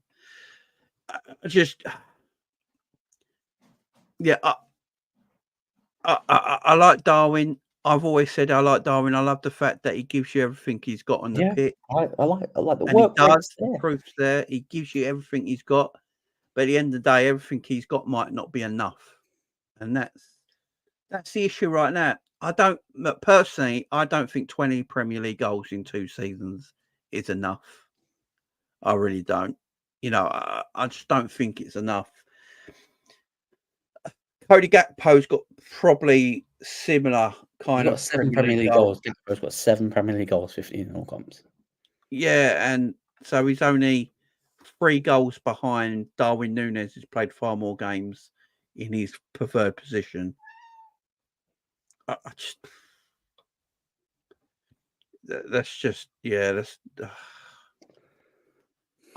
love the fact he gives his best. He never goes hiding. These are the great characteristics of Darwin Nunez. He misses chance after chance after chance, but he never hides. He comes back for more. You know, he plays every game with a smile on his face. He tries every game. He doesn't hide. I will give Darwin the most respect for that. I've seen many strikers better than Darwin Nunez as a player hide in football matches. He never hides. He plays. He's there all the time with a smile on his face. He tries. And you can't take that away from Darwin. You just can't. His effort is there. There's obvious effort with Darwin Nunez. Obvious effort. So you can't take that away from him, can you, Luke? It's always there to show. Yeah. I think the effort's there, the off the ball running and stuff like that, but that's the bare minimum. That sounds so harsh. It's the bare minimum. Like it's the bare minimum to give it 100% on the pitch. But for me, thanks, Darwin. But if someone, Barca, Atletico Madrid, if someone wants to pay for Darwin, I think he will be ready to be sold. Ready, because I do think even let's cut out the abuse that he's got. Like let's cut that out of the conversation. The fact is that the crowd were groaning when he was missing chances. The fact that he stormed down the tunnel, didn't clap the fans. The fans sung Divock Origi's name, by the way. Fans sang Divock Origi. I don't know whether that was more towards Spurs. Don't know, but they didn't sing Darwin's name. And they've that's been doing that. For me, Darwin, thank you. It's time for it to go, mate. It's time to go. It's all right. It's time to go. Respectfully, it's time to go. Like no abuse, no F off, get out my club, like disrespectfully, Darwin. It's time for you to go to Spain, my friend. Time for you I to go think to Darwin Diego would cook in Simeone. Spain. Diego Simeone could get a tune out of you, my friend. Spain. I think Darwin would cook in Spain. I ain't gonna lie. Yeah. I think he'd do well in Spain. I think he's got that. Doesn't do well here. He's got ability. I'm not going to sit here and pretend Darwin's a dead player because he's not. He's got ability. There's no doubt about that. And there is something about him that could be special, in my opinion. I look at Darwin, I think there is a player there. There is a player in Darwin. Now, here's the thing. Here's the thing as well with Darwin Nunez, yeah? People might not like this, yeah? But has Darwin been coached well enough in the last 2 seasons? Now, I know I'm getting onto dangerous territory. I know it. I'm getting onto dangerous territory here. But has Darwin been coached well enough the last 2 seasons as a player? Because Darwin's ability to be born offside is a mad thing to me. And it's never got the been... Christian Benteke. Remember when Christian Benteke was yeah, he's got a born offside. It's like... could Darwin be coached better as a forward? Because if you look at the forward at finals under Arne Slot, once he got hold of him, he became a better player. Yeah? He became the player he wanted him to become. Have we? Because I remember when Darwin first came to Liverpool. Yeah, Jamie, I'm gonna have to get the cat off something quickly. I'll be back. I've literally got to get the cat off something. Go for it. Go for it. Has he been coached well enough? Because Darwin, when he first came to Liverpool, played his way. Yeah. And I remember Jurgen Klopp saying that Darwin needs to be, he needs to learn a few things. He needs how to learn to defend from the front. He needs to learn how to play with his back to goal. He needs to learn a few things and he will adapt and get better at it under my coaching. So have we taken away something from Darwin's game to make him fit into our system and play the way we want to play? And because of that, we're taking something away from Darwin's game. And because of that, he's got no confidence anymore. Or have we just coached him the same way as all the other forwards have been coached? But what we're seeing now is that Darwin's just not as good as Jota. He's not as good as Salah. He's not as good as Gakpo, and he's not as good as Diaz. Is that just the thing now? At this moment in time. I mean, if I ask everyone in the chat right now, who would you say is a better forward, Gakpo or Darwin? Like literally, who would you say is a better player, Gakpo or Darwin? Gakpo. Like, who would you actually say is an all-round better footballer, Gakpo, Darwin or Gakpo? Now, personally, Gakpo for me is a better footballer. Darwin, obviously to me, Gakpo is a far better footballer than Darwin Nunez is, every day of the week. But that's just me, maybe. I want to know how the rest of the chat feel. A lot of Gakpos. Gakpo. Yeah, I do have to answer because I had also in comments. Do I run a zoo? How many animals? I've got 2 animals. I've got a German Shepherd and I've got a cat. My cat was going to jump up on something, which didn't want her to get on, which she has, which is a bit annoying. But I don't run a zoo. I've just got a dog and a cat. Yeah. Yes, trust. Now, I think Gakpo and Darwin, the reason I say Gakpo and Darwin, guys, is because Gakpo's been getting the same abuse all season for me from Liverpool fans. Gakpo has been getting Dr. Doolittle. Cody Gakpo has been getting the same abuse of Liverpool fans all season, in my opinion. I see it all the time. I see people in the chat talking about Gakpo all season. He's not good enough. He's crap. What does Gakpo do? I don't understand Cody Gakpo. Why is Gakpo playing? Like, Cody's got the same kind of abuse pretty much all season. Not to the degree of Darwin. I think Darwin's abuse has gone too far over the line into territory that we shouldn't be talking about. But yeah, he's been had to go out far. You know, Gakpo's had the same criticism this season as well. And that's why I bring them two up, because I feel like, and I don't know if people in the chat agree, I do feel like if Gakpo had the same amount of chances as Darwin's this season, I think Gakpo puts more of them away, in my opinion, because I think Cody's a better finisher. I think it's cooler in front of goal. I think one of the biggest criticisms you could say that when Darwin gets in front of goal, it's rush, shot power 99. We're just going to hit it, and we hope. But Gakpo's a lot more composed. I just think, and that's what the difference is. Composure, something that you can.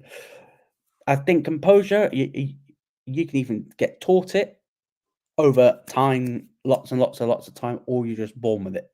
Liverpool don't have time. We do not have time for because let's say Slot comes in and Slot goes, you know what, I can work with you up front, and he has the same issues next season. Like what's everyone going to say then? And now people going to say get rid of him if he has the same issues next season when he's topping the big chances missed, and we're in the same position. And I guarantee you next season, if he carries on this form, that whole stadium will go against him because the signs are already there. And when the stadium turns on you, when Anfield turns on you, yeah, you need to. Yeah, it's not your time. It's not your time anymore. I think that I'm going to keep saying this. Everyone who's ignoring the fact what we're saying here. I think Darwin's a player that can be really good, but how long do we give him, guys? Right. I ask everyone in the chat right now. How long does everyone in the chat give Darwin Nunez? Everyone in the chat right now, 330 people here. Everyone in the chat, give me a number. How long? How many years do you give Darwin? Because if Darwin is like this again next season, and he only gets 11 or 12 Premier League goals, do we call it quits next season? Are we all giving him one more year under a new manager? Nope. Are we giving him another season under another manager? Because he's 25. He's not like he's a kid. So everyone's saying, yeah, give him one more year. I understand that. Look, I'm happy for. Look, I'm going to say it right now on my channel. I'm happy for Darwin to stay next season and see what he's like under Arne Slot. I really am. Because as I said, there's a lot of positives that I like about Darwin, and there is negatives. And we can't sit here and pretend there ain't. Even the biggest Darwin fans can't pretend there's no negatives of Darwin's game. He's not. I agree with you. For me, sell him, get a right winger, stick Salah up front, so he can bang all the goals. For me, that's me personally. Like, stick him up front, no more dribbling around people. He can be close to goal with a number 10 behind him, and he can, bang in 25 Premier League goals next season, 35 mil comps.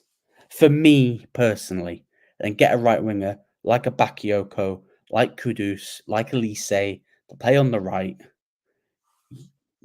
For me personally, get rid of Darwin and then get like Osimhen. Yeah, I know it's Salah in the middle, hilarious, LOL. But for me, Salah up front makes sense for me over Darwin. And plus, the fact that we're linked with forwards like Fabrizio, I know he knows nothing about Liverpool, but the fact that he said that we're going after attackers, Paul Joyce said we're after a forward as well. So we're definitely after a forward. After a forward, and we're after defenders. Shows that someone in that forward line is getting sold. And for me, Darwin's put himself at the top of the list. I don't think even Darwin's closest fans have to admit he's not a very good finisher. I think we could all agree, everyone in the chat, surely we can all agree that Darwin is not a very good finisher. You know, surely we're all make sense to you because everyone's saying no. We can't sit here and pretend that he's a good finisher. He's not. He's not a good finisher, guys. You know, he's not a good finisher. I don't even think Mo's the best finisher in the world either. I'm not going to sit here and pretend but Mo's a goal scorer. He's a proper goal scorer. He's not a very good finisher. Big up Solo in the chat. You're doing well, man. I feel like that. I just upset the whole chat. And I went, yeah, just stick Salah down the middle, get Kudus, get Bakayoko from PSV. Edward, what facts, man? Edward, what facts say he's not a good finisher, man? He's got 11 Premier League goals and he has the most shots in the Premier League this season. Got a 10% conversion rate. Finisher. He's literally not a good finisher. Edward, I love you, man, but in what world is he a good finisher? And you're saying facts say otherwise. I'm looking at stats, man. No one's had more shots at goal this season than Darwin Nunez, and he has 11 Premier League goals. But I don't care about the list you put, Edward. He's not a good finisher. He just ain't. I'm sorry, Edward. I love you, man, but he's not a good finisher. He's just not. He's on 11 Premier League goals. He's got less Premier League goals than Chris Wood. And Chris Wood's not a good finisher either. What about Somerville? I've not really seen much of Leeds, so I can't. I've seen like 1 or 2 games. He looks all right for the Championship, but a step up from Leeds to Liverpool is a whole different ballgame. Yeah, I like Somerville. Look, I like Darwin. I can't keep expressing this, but he's not a good finisher. Cody Gakpo, who everyone hates and doesn't think he's any good, is on 3 goals less than Darwin in the Premier League this season. And he starts nowhere near as many games as Darwin, and he's not a striker. Jackson's got more Premier League goals than Nunez. That's mad to me. I don't even think Salah's the greatest goal scorer, but he's a better goal scorer. And yeah, like even Salah missed a gilt edge opportunity. Yeah, Salah misses shitloads of chances as well. He's not the best in the world, but he's a better goal scorer. Do you know what I mean? I don't know. Nunez is a great player, but missing is not acceptable. I'm sorry. Exactly. I think Darwin's a good footballer. I've always said this. There's no hate on Darwin for me. For me, he's just not a good enough finisher. He misses far too many chances. Just not for us. He misses far too many chances. He really does. He really does.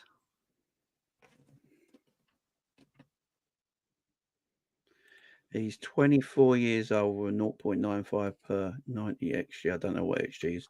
They're rocking all shit in football. Basically, it's nearly a goal involvement every game. Yeah, but I can have a goal involvement in every game. But if I don't score, it don't matter, does it? No. Like goal involvement is like goal and or an assist. You do know some of his assists are a 1 yard pass to Mo Salah, yeah? They're a 1 yard pass to Mo Salah. Can we stop with the bullshit? People say Darwin left wing. I do not like Darwin on the left wing, you know. I don't know, or whether not it's just me. Like Moen saying he's not technically that good anyway, and you want to stick him out on the wing? It's just not. He's not. It doesn't make sense for me personally, but. Well, I want Darwin to stay at football. I've already said this. I wouldn't sell Darwin this season. I'd keep him next season and see how well he does under a new manager. I want to see Darwin under a new manager. These are the one things I will say about Darwin that I like. I think Darwin's runs off the ball are fantastic. His movement is great. He's got great movement. I'll give him that. He's obviously very athletic and very quick. He's offside too much for me, which stops build-up play. You know, Salah should have scored a very good goal yesterday. Very good goal yesterday. Salah should have scored from good build-up play, good passing, good breakaway in transition. But Darwin was offside. Again, Darwin gets caught offside far too much for me. That stops good build-up play in our attacks. He's got to be coached better. These are the things he's got to learn. I just feel like, is he being coached to move better? Some people, this is a mad thing to say as well. Some people, yeah, exactly. Some people don't know how to use their pace. Some people don't know how to run. It's a mad thing to say. Darwin's so quick. He needs to someone needs to come in and sit Darwin down, sit in front of all his games, go, look, you can't be offside like this all the time. You're too good to be offside. This is what we're going to do. This is what we're going to take with your game now. We're going to coach you, running better, using your movement better. People used to say this about Inzaghi all the time when he was offside. And it took someone eventually to grab hold of him and go, look, this is the way we're going to play you. You go coach you a bit better. And that's what Darwin needs, because does everyone want Darwin to stay around just to be a player? This is another thing with Darwin as well. What do we do with him?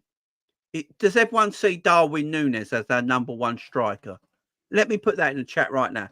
Does everyone see, yes or no in the chat, does everyone see Darwin Nunez next season as our number one striker? In the chat. Put that in the chat now. Nope. Does everyone in the chat see Darwin Nunez as our number one striker? Yes or no?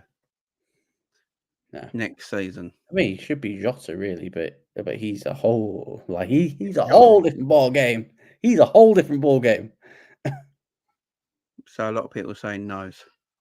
Oh, hang on, my daughter's calling. Carry on, Luke. Yeah. Everyone's saying no. He's not. He's definitely not my first choice. Ideally, if Jota could stay fit, then it would be Jota through the middle. Someone put Tony. Tony's a no for me, not because of the player. It's because of Liverpool operate on a no dickhead policy, and I think Tony's a little bit of a dickhead. So I just don't think we'd go for Tony personally, even though that he would be dirt cheap. If Jota was fit, then 100% Jota would be the number 9. But unfortunately, he's just not fit, at all. Let me get some supers here as well. Look at Salah's big chances created. It's Nunez's his compilation. Yeah, I mean that big up LK. That is it's mad. Probably not going to play again this season, to be honest. Look, Jota, I'm going to say thank you as well. I'd let Jota go as well. Yeah, Jota's never fit. Jota's never. Look, I think Jota is a better striker personally than Darwin. I just don't think Jota is fit enough, and he's never available when we need him most. I think we're going to be operating this summer as everyone's got a price, apart from a couple of players. Everyone's going to have a price that I reckon Edwards and Richard Hughes. I always say Edwards, but it's Richard Hughes that will be making the call. Basically, I think everyone's going to have a price in that forward line. And if the numbers crunch in the right way, then that's why I don't know when I said it on your channel or one of our chats with Callum. I said player FC needs to go out the window because Edwards doesn't care about player FC. The one thing we've criticised Klopp over the last couple of years is him being sentimental, keeping players for too long. Edwards is going to be ice cold when it comes to getting rid of players. So get like people that rep a player, you need to get that done. Because what happens if Edwards sells your favourite player? Are you being annoyed at the club? Let's say we do the unthinkable and we sell a big player. Is everyone going to be super pissed that we've done it? Yeah, the Darwin stuff, it's, as I keep saying, I can't keep saying it enough. I like Darwin, and I just don't know for the love of me if Darwin can be the player we want him or need him to be. That's all I'm saying, guys. I don't know. And how long do we trust the process that he will eventually be that player? And I'm telling everyone right now, there is nothing more I would love than to Darwin Nunez to be a 25 to 30 goals a season player that we need him to be. You know, if Darwin could be a striker that gets me 20 plus Premier League goals every season, I'm keeping him forever. There's no doubt about it. But We're laughing, but I don't know if he can be that player. There's no proof yet that he will change. You know, if the proof is there that he can change and be that striker that can get 20 plus Premier League goals a season, and that's what I'm on about, guys. I don't want to hear overall. I'm on about Premier League because that's your bread and butter. That's what we bought him for, to win the Premier League. Yeah. That we didn't buy Darwin Nunez to win the cup. We bought Darwin Nunez to win the Premier League. So for me, our main competition is Premier League. That's where I need to see his goal tally. Yeah. And at the moment, he's got 20 Premier League goals in 2 seasons. I need that to be 20 Premier League goals a season. And if he can do that a season, got no problem with Darwin, because if he's getting 20 goals a season for me, I'm keeping him. Of course I am. Of course I am. But I don't see any proof at this moment in time that that's going to change. Now, under a new manager, that could change. You know, I don't think he'll get that opportunity. I just, it's going to be interesting with Darwin. Because I reckon that we'll do our business fairly. Obviously, it's going to be difficult because it's going to be the Euros. But I think Edwards and Hughes has got a plan. Like, do not be surprised if our season finishes and our player set to sign for Liverpool. Like, do not be surprised, because I reckon we're going to get our business done early, so we give Slot the best possibility to hit the ground running next season. Like, do not be surprised if we get business done really, really quickly, because we do not want to be behind you. Because we do not want to be doing business after the Euros. We do not. Because if a player we like has a good Euros, the price goes up.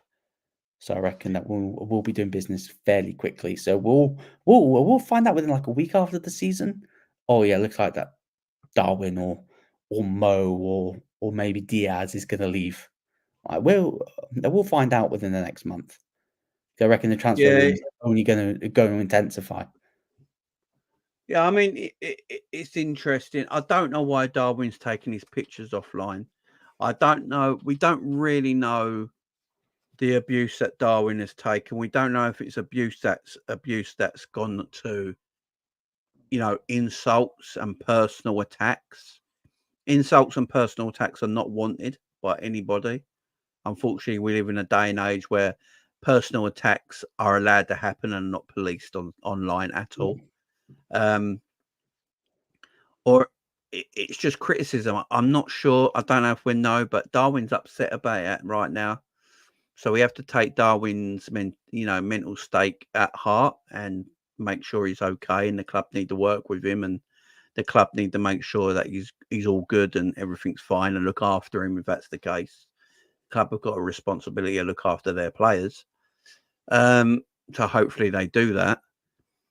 But look, Darwin stormed down the tunnel apparently after the Tottenham game. I didn't see it happen, to be honest. I never saw it happen, but it's been reported today, that Darwin stormed down the tunnel after the Tottenham game. Now, I don't know if something was said in his way and it upset him or what's happened. I have no idea if these rumours are even true, but that's what's been reported right now. Yeah, I did see that as well. Jamrock saying he's heard that death threats were involved. I mean, stuff like that shouldn't be happening to a footballer. Yeah. Again, we can criticise Darwin's performances like we are, and what we criticised today and talked about today is perfectly fine. But if anyone was going with death threats, personal insults, or anything like that, that's not on. And you shouldn't be doing that. If you're not clever enough to come out with a comment that can criticise his performance without insulting him, then don't write anything at all. It's as simple as that. It's as simple as that. But look, I don't know what he's going to do. The talk right now is that Liverpool are looking for a forward. If Liverpool are looking for a forward in the summer, one of them are off. It's as simple as that. We ain't having 6 forwards. So one of them is off. Now, we can speculate. Who do you think's the one who's off, Luke? Because we're not having 6 at the club. So I don't know. It's a tricky one because you can make a case for either one of them to leave. You could make a convincing case for any one of those forwards to leave. For me, it's so difficult. It is really, really difficult. I think Salah stays. I think Salah stays and sign a new deal. I know people aren't going to like that, but I think that's what's going to happen. I think Gakpo stays. And then I think Diaz will leave. I think Darwin will leave, especially after this. Darwin will leave. And then the Lakers just said that Jota, as Edwards likes injury-free players, then Jota would be the one that we'd be willing to deal with if a decent offer comes in. Because I reckon now that we're going to get a winger. I definitely think we're going to get another winger. I think we are going to get a striker, even though I'd like Salah to go through the middle.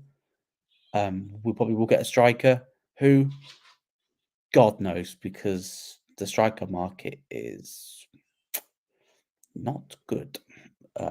So the striker market is a bit pants right now. Striker market is dead because I know people say go and get Gyökeres for like 100 million. I'm like, did we not just learn our lesson?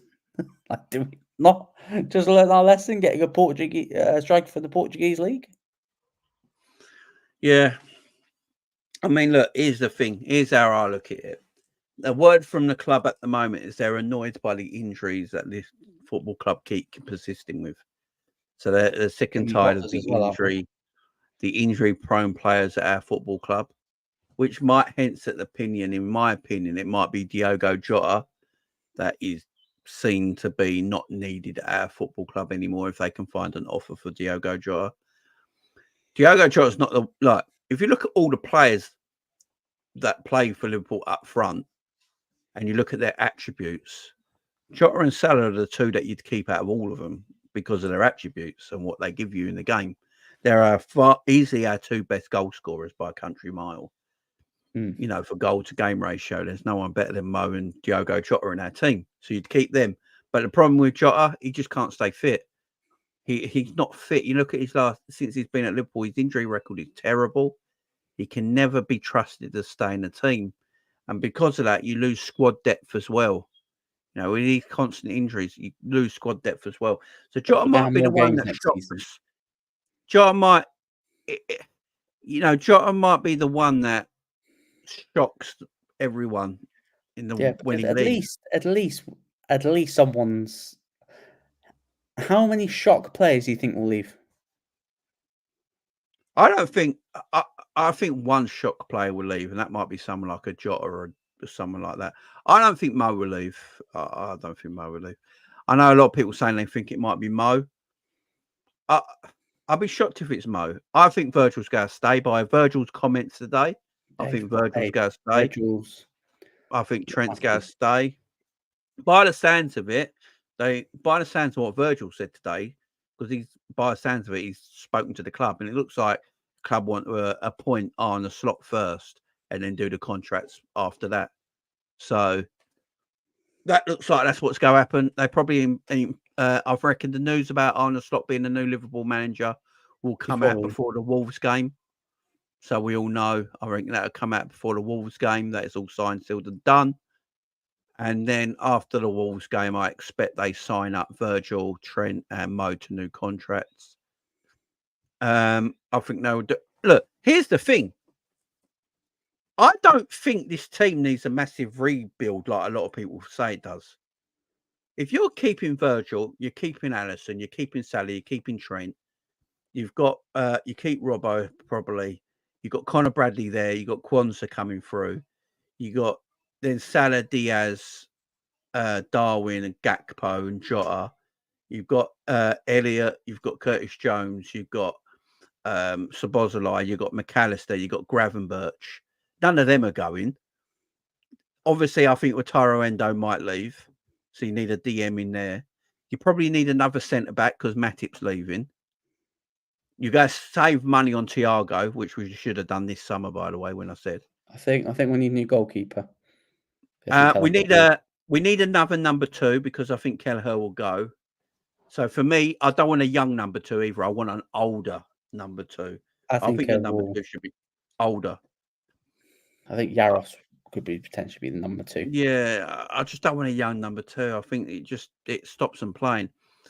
I think we need a centre back, a left back, a centre back, a left back, and a DM and a forward player. I think we only need 4 players. Now, Gravenberch is going to be better next season after having 12 months at Liverpool. Szoboszlai will be better next season because he's going to play more of his natural position. You know, McAllister's only going to get better. Elliott's only getting better. Curtis Jones is a great squad player.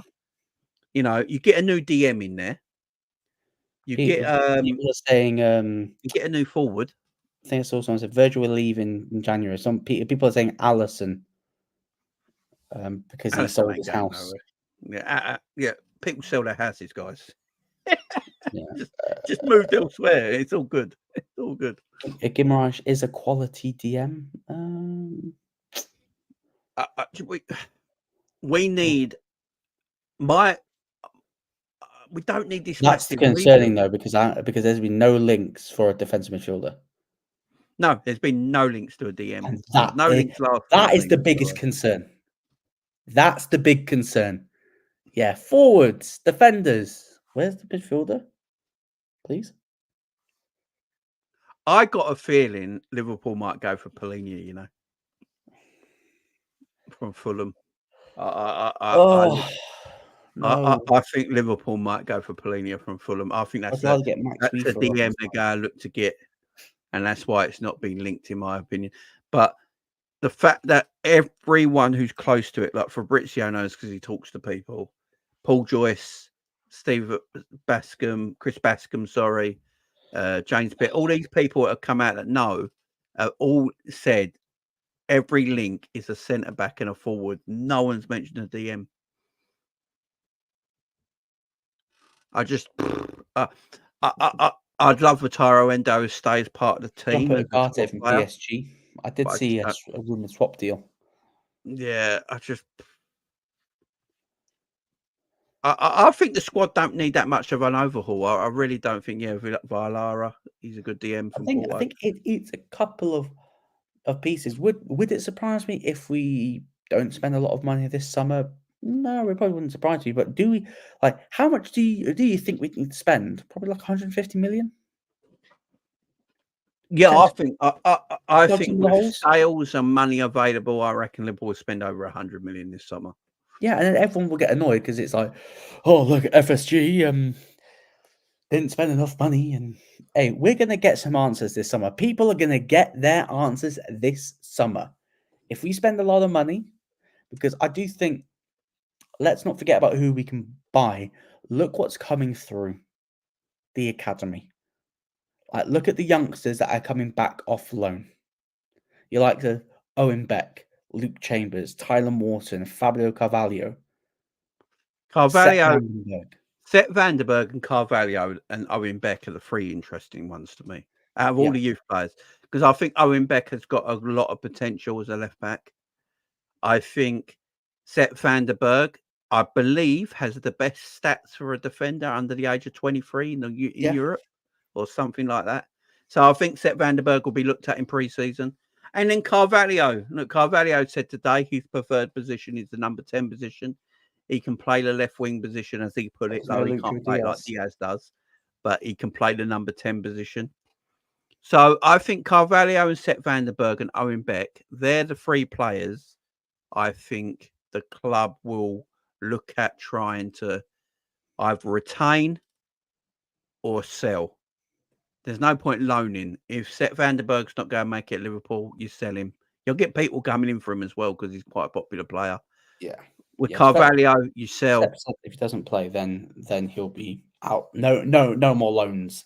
He practically said, you play me or else I'm. Yeah, he just wants to be. He wants to go. He wants to start a future elsewhere. Imagine going on loan every year, then coming back to Liverpool every summer to just go on loan again. You know, you just want to make a home somewhere, don't you? Because you can't really make a home anywhere either when you're only on loan for a year every time. So you need to make a home for yourself. So it must be difficult being a lone player. I just feel like them three are the ones that are going to get a big shot. You know, Kwanzaa is now going to save us probably 50, 60 million on buying another centre back. So for me, we only have to buy one centre back now. Matip's leaving. You've got Virgil, Kanate, Kwanzaa, and then a brand new centre back. And that's your 4 centre backs next season. You don't need any more than 4 centre backs. Trent's obviously your right back. Robbo, for me, still your left back. Connor Bradley is the backup to Trent at right back. So right back sorted. Connor Bradley and Trent there. 4 centre backs. Robbo at left back. Owen Beck maybe is his number 2. Yeah. And then Simicast if he wants to stay around. But I think Simicast will leave the football club. Hey, forgot Gertruda. We'll probably end up starting. Gertruda might come through, yeah. And then in the midfield area, we need a DM. That's all we really need in that midfield area. I don't think we need anything else in that midfield area but a DM. I think everyone in the chat will probably agree. Yeah, just a defensive midfielder in that DM in that DM area who's more of the type that we need.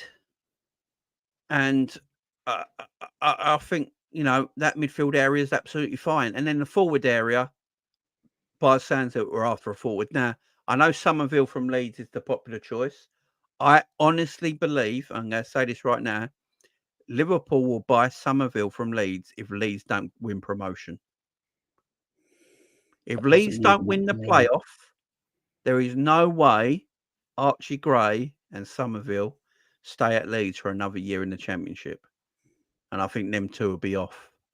And you'll get Somerville for a lot cheaper.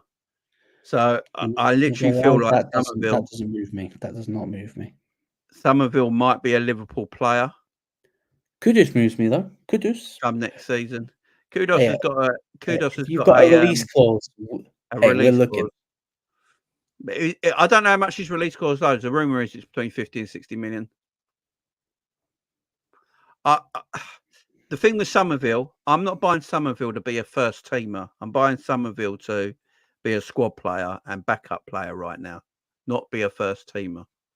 But I do think in the years to come, Somerville will be a first teamer for a Premier League. For a Premier League team, I really do. He's got a lot about him. What we got to remember, guys, we hardly got any pace in our front line. Hardly any pace. Somerville's quick as anything. He's electric. He scores goals. He can create opportunities as well. I just feel like that kind of player coming off the bench next season would be a massive asset to us. You know, massive asset. I like Elise's injuries worry me. I think with Elise, I think it's more Palace rushing them back off injuries. Time for Anthony Gordon. No. Anthony Gordon used to be a Liverpool Academy player. We let go. Yeah. Shouldn't have. Good player, Anthony Gordon. Yeah, I think it's going to be a summer of Liverpool looking for not many players. I think we buy 4 players. I think we let quite a lot of the deadwood go.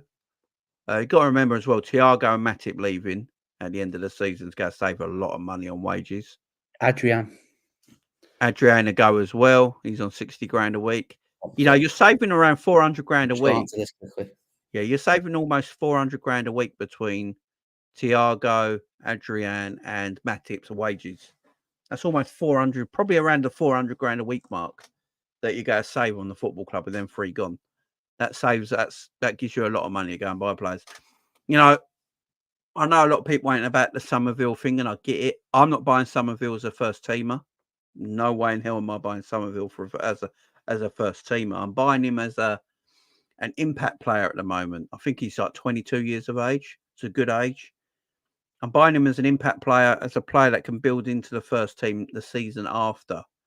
You know, someone that can come on off the bench. We ain't got anyone with electric pace on them wide areas. We've got no one with electric pace off the wide areas. Someone like him would do a job for me. And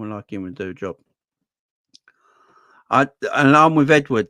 The Somerville one, if Salah's staying, then Somerville on the bench, as that backup player, I think it's a good alternative. I really do. I really do that. I think that's a good alternative. But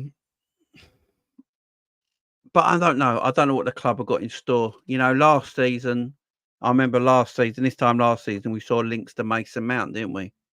Liverpool would definitely go by Mason Mount. Liverpool would definitely go by Mason Mount. And then at the end of it, Mason Mount never joined and we were never in for him. So these Somerville things could be bullshit. You know what I'm saying? Could be bull. I just don't know who Liverpool got lined up. But by the rumours, it's a centre-back and a forward at the moment, which is interesting because we've got 5 forwards, man. We ain't going to have 6. So one of them's going to go. Tyler Morton, big up Bajan. Yeah, Tyler Morton could be one to watch next season. He's had a great year in the Championship. I don't... Our midfield's quite... I mean,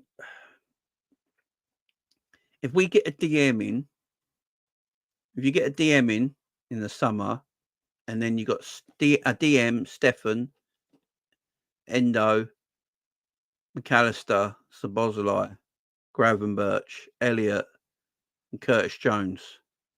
That's 8 midfielders, and we only play with 3. Tyler Morton would make 9. That's too many players in that position. I do worry that Tyler Morton might be... Yeah, Tyler Morton might be given the heave-ho. Oh, no, I'm not going against Endo. I love Wataru Endo. No, I'm not going against Endo. No way about it. It's always Endo time on my channel. I love Wataru Endo. I just feel like the reports out there right now is that Endo might leave in the summer. The club might be looking to get rid of Endo, which I think is a mistake.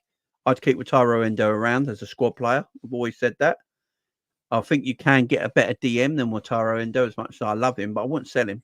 I'd keep Wataru around as a squad player, no doubt about that. I'd keep Endo around as a squad player, but we've got so many players in midfield. I think a DM's all we need there. Don't you, Luke? Just a DM in midfield. Yeah, DM in midfield. I do believe that we need to get the home, the quotas as well in international players, English players. So I think that's going to dictate. I think we're full foreign player wise. Yeah, that's what. Well, Thiago's going to leave, Matip's going to leave, and Adrian's going to leave, ain't they? Adrian's going to leave. I do expect Costas to probably leave. That's 4. That's 4 straight away. So that's 4 freed up straight away. And with the homegrown thing, Curtis becomes homegrown next season. Don't forget. Sepp, maybe. I'm not too sure. Can't remember how old Sepp is, but I know Tyler Morton. Yeah, I think Tyler Morton and Curtis Fabio Jones become homegrown next season. So they just take 2 homegrown spots up. Then you're done. Yeah, and if we got Somerville would be homegrown, I think, wouldn't he? Yeah, Somerville. He ain't old enough yet. Yeah, is he 22? Has he been in the country long enough? Yeah, maybe. I think Harvey Elliott next year will be homegrown, or the year after. I can't remember. But yeah, I know Curtis Jones is definitely homegrown for next season. So I don't think the homegrown players are going to be too much of an issue. It's getting rid of some of the foreign players we've got in our team right now where we're maxed out. But as you say, Thiago's going to leave, Matip's going to leave, Adrian's going to leave. I've got a feeling Simicast might leave as well. So that frees all that up as well. Big Gang Dick says, do you think Liverpool will make a statement signing this summer? If so, what position do you think that will be? Can't be just project players, in my opinion. Depends what you see as a project player. It all depends what you see as a project player. I mean, and what a statement player is, because some players can be 18 and 19 and be already statement players, and some players like Darwin can still be a project player at 24. So it all depends what people see as a statement player and a squad player. In my let's opinion, take it back to last summer. Who was the statement signing last summer? Szoboszlai or McAllister? I think they were both statement signings. I don't think they were. I don't think McAllister and Szoboszlai were looked at project players. Szoboszlai is a Hungarian international. who's going to be playing at the Euros. Oh, is it Euros? I don't know if it was at Euros actually. He took his club to the Euros, didn't he? His country to the Euros, yeah. So he's going to be playing at Euros. He's not I don't know, probably a project player. I'd probably say someone like. I think Somerville, yeah, big up Gangadee. Somerville's a project player, but I don't mind a project player coming in if he's supplemented. If you're keeping the good players around him at the same time, that don't bother me so much because it would be a statement. I think we'll have a statement sale. Statement leave. I think we'll have a statement sale. I just don't know what statement play. Maybe a DM Gangadee. Maybe a DM will be the defensive midfielder. Maybe the defensive midfielder. But who? Maybe knows. God knows who. They just need to run, be athletic. That's all we need. Yeah. Yeah, maybe a statement DM. Maybe a statement DM. But I love Endo. Endo ain't going nowhere, by the way. Endo stays at the football club. I don't want him going anywhere. That's Jamie's boy. No. Now this might be the statement signing because Lakers is right. For some reason, we have been randomly linked with Pedri for the last few days. I have no idea why. It's never happening. So let's just all get this out of our thing now. He's got that death row contract. It's like, I'd love it to happen. Don't get me wrong, but yeah, I just don't think. Yeah, it's going to be interesting, man. This summer's going to be interesting. I think for selling, for managers. It's new manager coming in, new way of playing, new coaching staff. Liverpool next year is going to look so weird. It's going to look different, man. It's going to look so different. And guess what? We'll still finish third. Yeah. Oh, we still finish third because I know this is going to be a bit off topic, right? Because I've got a friend at work that said, Liverpool are going to be shit next year. You're finishing 6th. You're finishing 7th. This is a United fan mind, right? And I went, this league is so shit that we can have a new manager and would still finish third. And he's like, why? And I was like, well, you're going to be shit still because you're probably going to get Tuchel, Potter. You're going to be nowhere near it. Chelsea's Chelsea. Spurs are Spurs. Like, Villa probably won't have as good a season as they are next year. Newcastle, are they going to be able to spend the money that they're able to spend? I think Newcastle and Chelsea are going to be very good next year. I think Chelsea. I do agree. Slot is a big risk, and Man United may went, yeah, Ten Hag did better than him in Ajax. I'm like, yeah, shows how much you pay attention to football outside of yeah, exactly. Who Slot is a risk. There's no doubt about it. But yeah, guys, the big risk. The team's not massively shit. It doesn't need. I think we can all agree we don't need a massive rebuild. We just need to fill a few holes in our team. So it's not like when Klopp came to Liverpool and he had Balotelli and Lambert up front, and Emre Can and Lallana and Lucas in midfield, and Sacco and Albert Moreno at left back and things like that, and Mignolet in goal. It's not. That's when Klopp came to Liverpool. When Slot comes to Liverpool, he's having Alisson in goal, Virgil van Dijk, Trent, Robbo, Salah, McAllister's of this world in midfield. It's a completely different. Completely different. That's why I don't think we'll go full far like people think. I really don't.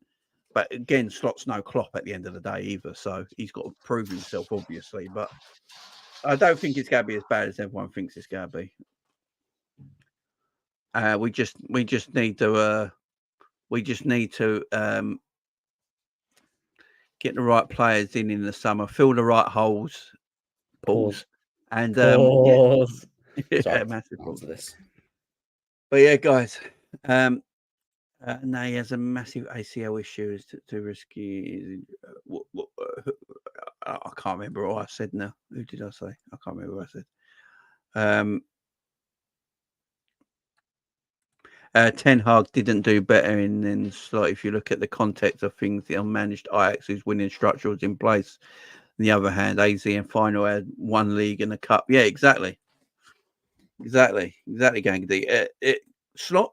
Arne Slot done a good job in the Netherlands. His job in the Netherlands was better than you could argue than Ten Hag's, because the structure and facilities at Ajax are probably the best in Dutch football. You know, and you've got the best opportunity at Ajax to succeed in a way, or at PSV. You know, Ajax and PSV are the two top teams.